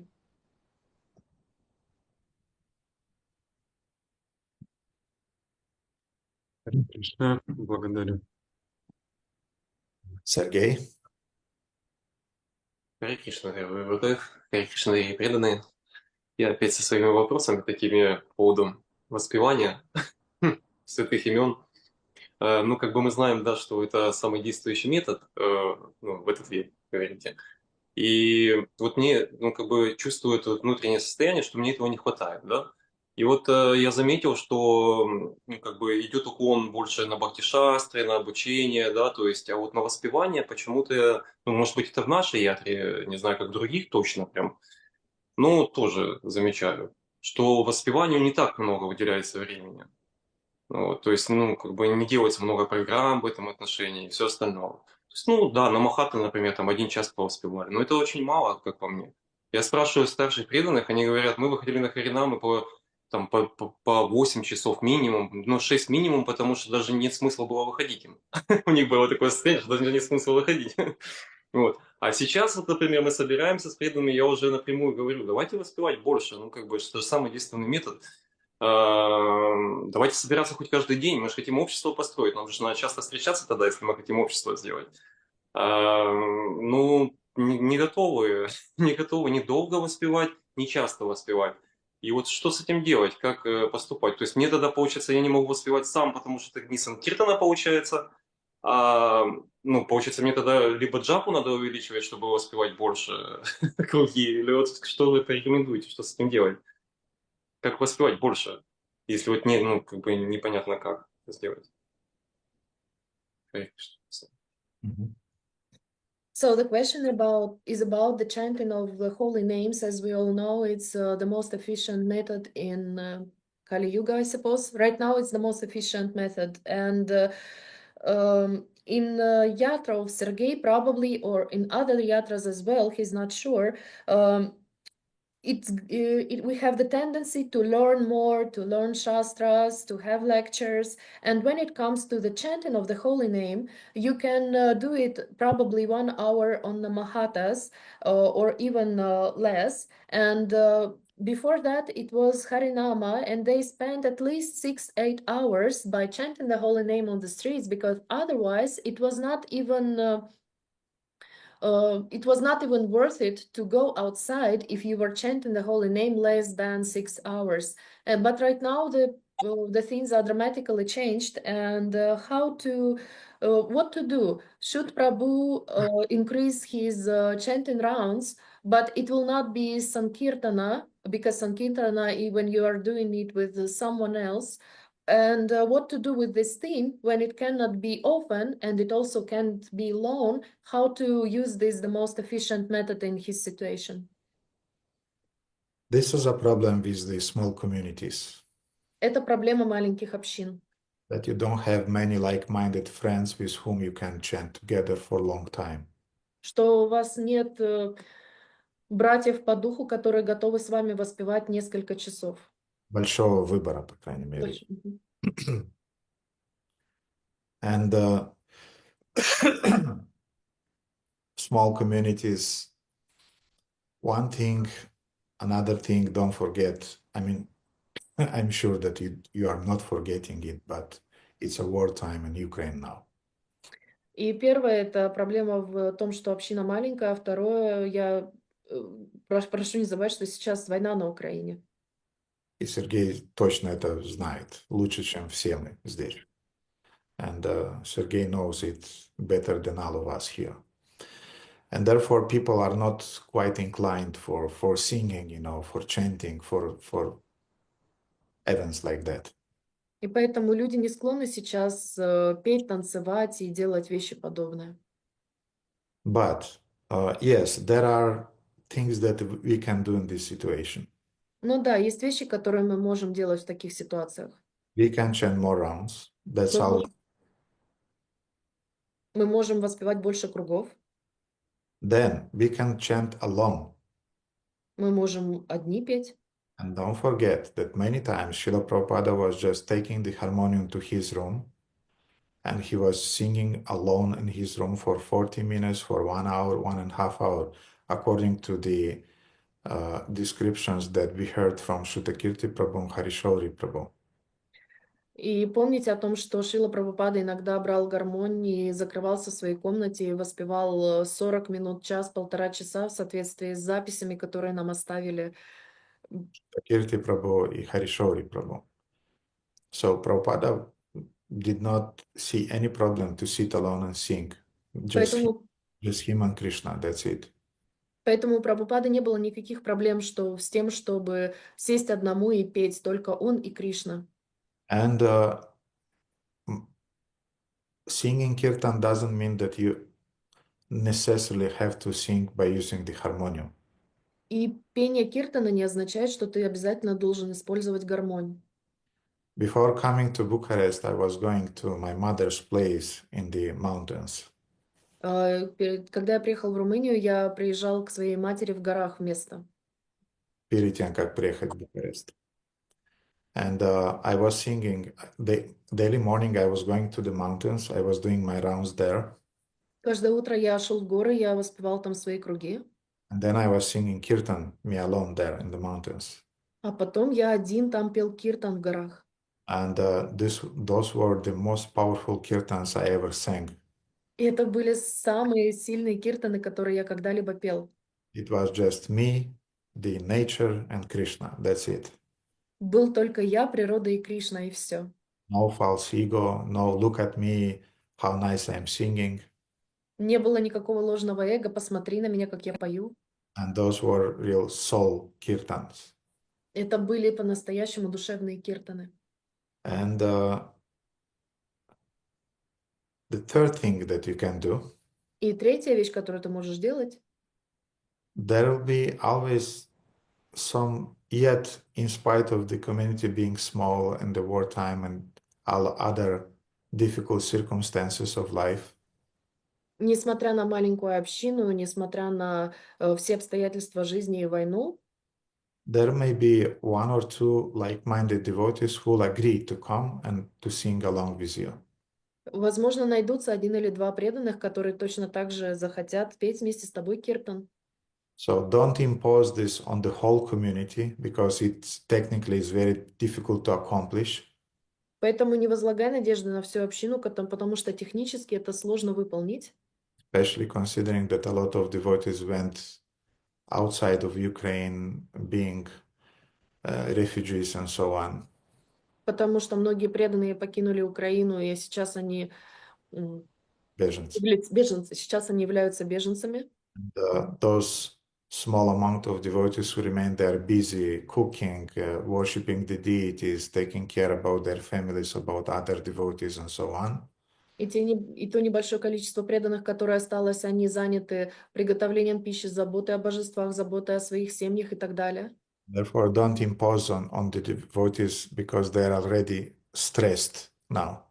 Поэтому, пожалуйста, не дави на преданных, потому что они уже находятся в состоянии большого стресса. But I'm sure maybe one or two devotees will respond to your call and would like to sing along with you and to just chant for 2-3 hours. Но я думаю, что найдутся 2-3 преданных, которые тоже захотят с тобой попеть 2-3 часа. You may use the harmonium, you may use just karatas or just mridanga or just clapping. Вы можете использовать гармон или просто караталы, или мридангу, или даже просто хлопать в ладоши. You may start with 1 day a week. Можете начать с одного дня в неделю. In Kiev, 15 years back, we started on Thursday. We sang for 4 hours every Thursday. И 15 лет назад мы в Киеве начали по четвергам 4 часа, каждый четверг мы пели киртан. They were those famous Dmitrievskaya kirtans. Это были знаменитые киртаны на Дмитриевской. And the tradition, I heard that it's still alive in Kiev temple. И я слышал, что эта традиция до сих пор жива в Киевском храме. And we started also with 2-3 devotees. Not many devotees were around. А мы также начали с 2-3 преданных, не было большого количества. Therefore, Sergey, where is a way? Where is a will? There is a way. Поэтому, Сергей, там, где есть желание, там появляется и путь. It may be 1 day a week, then 2 days a week, and so on. It will increase. Это может быть раз в неделю, 2 раза в неделю, потом будет количество расти. But my Guru Maharaj taught me one very important principle. Но мой Гуру Махарадж научил меня одному очень важному принципу. Don't wait for the auspicious situation Не жди благоприятной ситуации to start this or that project. для того, чтобы начать тот или иной проект. You create this auspicious circumstance Ты создаешь эти благоприятные обстоятельства, by starting doing the needful. начиная делать то, что необходимо для этого. So if some devotees will join, you will be happy. Если какие-то преданные присоединятся, ты будешь рад. If not many will join, you'll also be happy because you are singing for Krishna. А если немногие присоединятся, ты все равно будешь благодарен, потому что ты поешь для Кришны. And if you'll sing for Krishna, Krishna definitely will respond to your call and will inspire other devotees to take part in it too. А если ты будешь петь для Кришны, то Кришна ответит на твой сердечный призыв, и он пошлет тебе преданных, с которыми ты будешь также петь. Да, спасибо, Гавдок. Я просто сейчас воспеваю каждый в обед постоянно час минимум, и вот я сижу, мне очень хорошо, конечно, от этого, но я думаю, как бы ничего, что я сам наслаждаюсь. Ничего, все хорошо. И Нормально. все хорошо. Поспевайте для Кришны. О, спасибо большое. Харе Кришна. Спасибо вам за рамку. Как вы сказали, милая рама. Она действительно очень милая. Спасибо большое. Я очень рад, что вам понравилось. Харе Кришна. Арна Говинда, у вас еще какой-то вопрос? Да, немножко уточнить можно Да. контекст того же вопроса. Вы сказали пару слов о копии, да? Не будьте копией. А если вот у ученика есть такое желание, ну, он хочет быть немного похожим на гуру, ему нравится, как он дает лекции, как поет, он не то, что подражает, да, ну вот ему нравится, он хочет быть похожим. Это также имеет негативный окрас. Follow up about meditation. If one actually loves his guru and he likes him and he wants to be at least a little bit alike like him, and so he imitates it from this point of view that he likes to be like him, is that an offense or is that something bad? Some degree of innocent imitation is not a problem. Небольшая имитация не является проблемой. Небольшая доза невинной имитации не является проблемой. Especially in the beginning of our spiritual lives. Особенно в начале в нашей духовной жизни. But in time, how to say, the child is imitating his parents in everything. Но потом, как мы знаем, в детстве ребенок всегда имитирует родителей. But then he's growing and he's transforming into a separate personality with his own tastes, values in life and behavior and so on. Но потом он подрастает, и он становится с личностью определенной, со своими вкусами, характером, поведением и так далее. So therefore, to some degree, yes, some innocent things we can imitate. Поэтому в какой-то степени, да, какие-то невинные вещи мы можем имитировать. But we should be careful not to exaggerate. Но нам нужно быть осторожными для того, чтобы не преувеличивать это. I'll not give examples, but I'll not demonstrate it, but you got the point. Я не буду вам сейчас приводить примеры для того, чтобы это продемонстрировать, но я думаю, вы уловили главную мысль.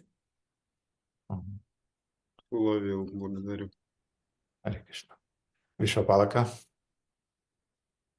Харе Кришна, примите, пожалуйста, мои поклоны, Шри Прабхупаде, дорогой Гурудев, дорогие преданные. Я хотел прославить Сергея Яна Прабху, потому что у нас есть Вайшнава Сева, такая группа, и там отмечают все свою садхану. И у Сергея Прабху уже длительное время одна из самых лучших садхан в этом листе. Он воспевает час и больше часа киртан каждый день, до 7:30 16 кругов, читает книги Прабхупады каждый день, час и более. Вот я хотел такой момент отметить по вашему ученику. Я это заметил, и меня это вдохновило очень сильно, поэтому я решил поделиться. Спасибо большое, Харе Кришна. Находясь в очень тяжелых условиях, которые сейчас происходят при этом. Благодарен вам, Сергей Прабху, что вдохновляете. Благодарю вас, дорогой Гурудев, что вдохновляете нас соответствовать ожиданиям Гуру Парампара и вашим заданиям. Спасибо. Спасибо. Переведу. So it was a glorifying of the Prabhu, of the Sergei Prabhu, because they have a common list with sadhana and readings, and Sergei has the best results in there. He's singing at least 1 hour of the holy names and chanting more rounds, and taking in consideration the whole situation in Ukraine right now, the position in which he is the life and example of what a disciple should be, and he inspires everyone and everything. And also Vishwakapalaka Prabhu thanks Gurudev for the knowledge and for how we should be as a disciples for the happiness of Guru Parampara and for his enjoyment and happiness. So thank you. I completely subscribe to that Я полностью подписываюсь под этим, because I received recently a report from Sergey, потому что недавно я получил отчет от Сергея, and I encourage devotees to write me those reports once every 4 months. и я поддерживаю преданных в том, чтобы они писали мне хотя бы раз в 4 месяца такие отчеты. And always also devotees in Bucharest, I encourage them to do it. Also do it, please. И также преданные из Бухареста, пожалуйста, тоже делайте это. But so far, definitely Sergey is the most exemplary on different aspects. Но на данный момент Сергей является явным примером со многих аспектов. He is eating properly. Он правильно ест. You can ask him what he is eating. Можете спросить его, что он ест. But in my mind, he's eating in a most healthy way. Но с моей точки зрения, он ест наиболее здоровым образом. He's doing exercises. Он делает упражнения. Regularly he's running, and he has some friends with whom he's running. Регулярно он бегает, у него есть друзья, с которыми он бегает. He has a most exemplary sadhana in chanting his rounds. У него самая достойная садхана в воспевании кругов. And besides that, since he's taking proper care about his health and his sadhana, he has a lot of energy to do a very, very important service in the Food for Life project that they have in Nikolaev. И помимо того, что он заботится о своем здоровье, о своей садхане, у него остается еще очень много энергии для того, чтобы выполнять очень важную миссию в «Пища для жизни», которая у них есть в Николаеве. And a lot of services are on his shoulder nowadays. И очень много обязанностей сейчас на их плечах. Because again, many devotees left Ukraine because of the war. Потому что, еще раз, очень многие преданные покинули Украину из-за войны. So, Sergey, I wish you a lot of Krishna's mercy and energy to go on with your sadhana and your seva. Поэтому, Сергей, я прошу у Кришны для тебя как можно больше милости для того, чтобы ты продолжал свою садхану и свою севу. And to be an example for other devotees. И чтобы ты оставался примером для других преданных. Thank you. Спасибо тебе. Спасибо вам, дорогой Гурудев, только по вашей милости это все происходит сейчас со мной. Спасибо вам большое. И по милости преданных, конечно. Спасибо. Okay, seems to be we don't have other hands raised, and we can finish. Or you have anything, or that's it for today. Похоже, что у нас нет больше поднятых рук, и мы можем сегодня закончить. У кого-то еще что-то есть, вопросы? Okay, the last question, Radhakanta. Последний вопрос, Рада Канта. Харе Кришна, дорогой Гурудев, примите, пожалуйста, мои поклоны, дорогие преданные, вся слава Шри Прабхупаде. Ну да, если вот вы сами разрешили, у меня вопрос, 3, но я спрошу один.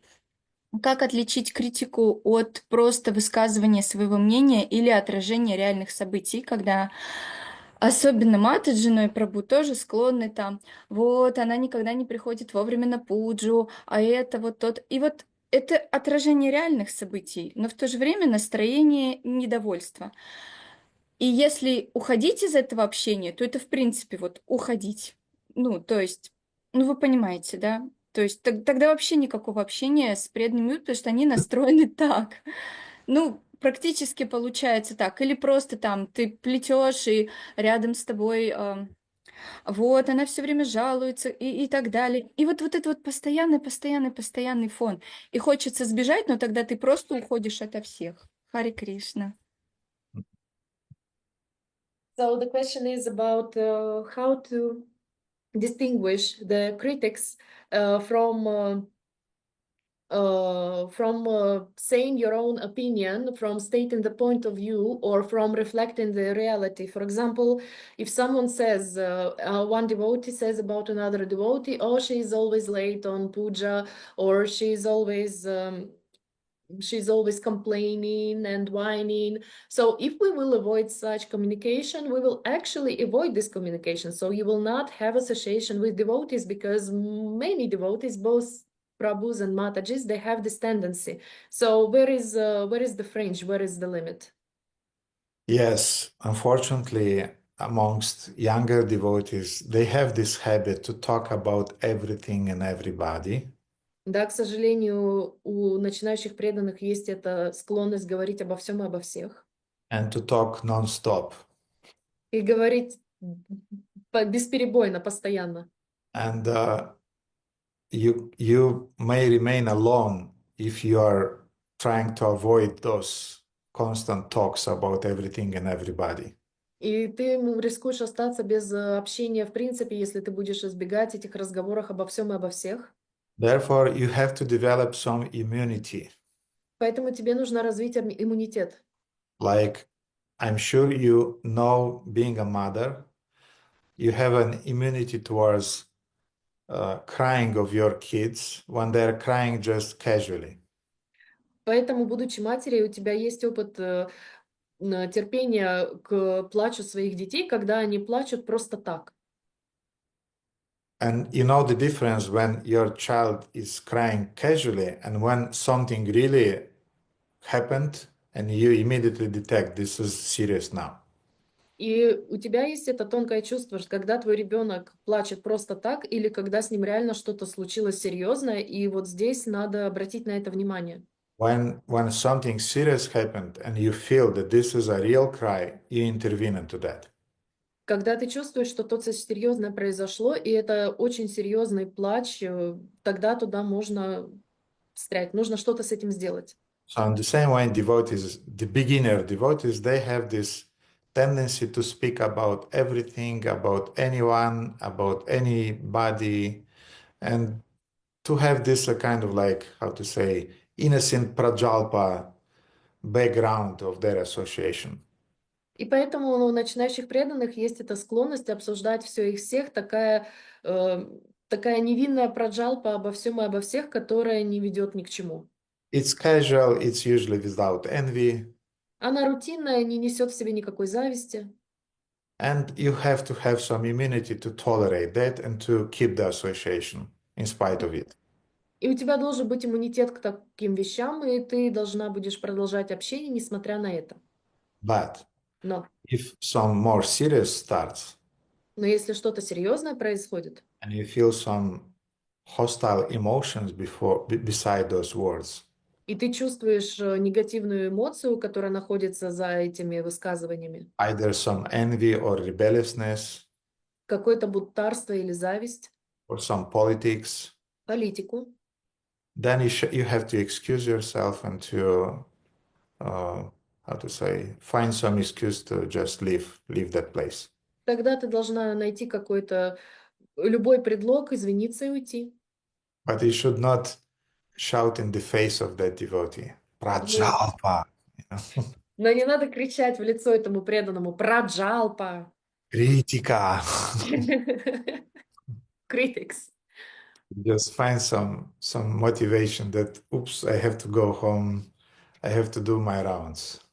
Ты должна будешь найти какую-то причину, предлог. Ты должна будешь найти предлог. Ой, мне нужно домой, у меня круги нечитанные. Or I have some things to do at my home. Мне нужно какими-то делами дома заниматься. So be smart, be intelligent. Будь умнее, будь образованнее, Разумнее. разумнее. And you are smart and intelligent, and I'm sure that you'll detect when there is something innocent and something serious. А ты достаточно разумная, и поэтому я уверена, что ты разберешься, где происходит что-то невинное, а где начинаются серьезные вещи. Я поняла. Спасибо большое, Гурудев. Харе Кришна. Харе Кришна. Какие еще два вопроса, Кришна, Радаканта, чтобы они не висели? The other two questions, so they not hang alone. Она отключилась, похоже. Сейчас подключится. Рада Канта. И тогда оставим на следующий раз. We'll leave it for the next time then. I'll show you the deities and we'll finish then today's program.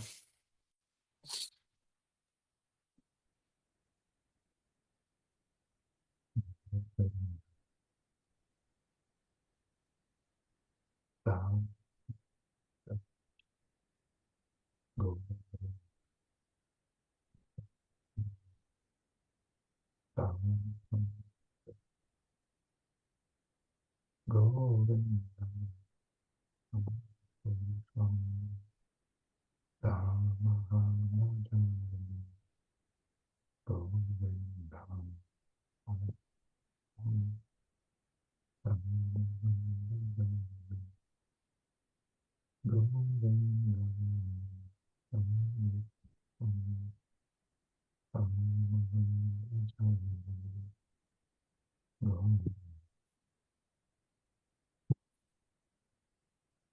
Okay, we have now Christmas holidays. Let me see the calendar. 27th, yeah, we'll have on the 27th, we'll have the program. And then, Сейчас начинаются праздники рождественские. 27 числа у нас будет программа, because the Christmas is on the 25th.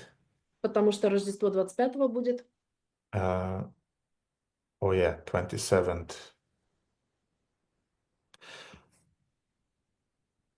Yeah, some devotees had some plans. I'm not sure. Let's see. I'll announce, okay? I'm not sure about 27. I'll announce if we will have a program or not. Я вас оповещу, будет ли 27-го программа или нет. У преданных были какие-то планы на этот день. But on the 3rd, we'll not have the morning program because we'll be out of Bucharest. 3 числа, 3 января у нас не будет программы, потому что мы не будем в Бухаресте.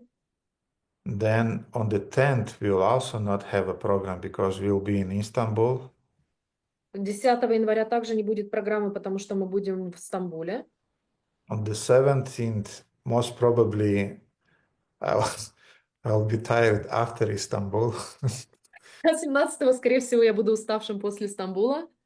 And then most probably we'll start on the 24th of January.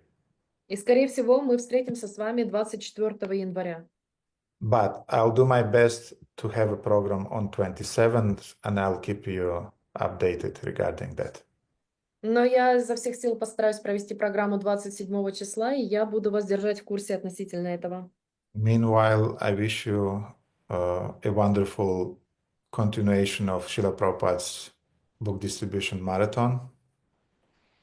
Пропали. А тем временем я буду продолжать заключение, что-то по поводу марафона Шрилы Прабхупады. Meanwhile, I wish you all the best in the book distribution Srila Prabhupada's marathon, December marathon, that is still going on. А тем временем я желаю вам всего самого наилучшего в вашем марафоне Шрилы Прабхупады, который еще продолжается. Please don't forget about the reports that they're important for me. Пожалуйста, не забывайте об отчетах, которые мне очень важны. And please be exemplary in your behavior, in your sadachar, in your relationship with other devotees in your communities. И, пожалуйста, будьте живыми примерами в вашем обучении, общении, вашей садханы, садачаре, в ваших общинах. Shri Shri Radha Madan Mohan ki jai, Srila Prabhupada ki jai, Srila Shivaratma Maharaj ki jai, Dantaraja Srimad Bhagavatam ki jai. Hare Krishna. Hare Krishna. Hare Krishna, dear devotees. Шрила Гурудев ки джай. Да. Да.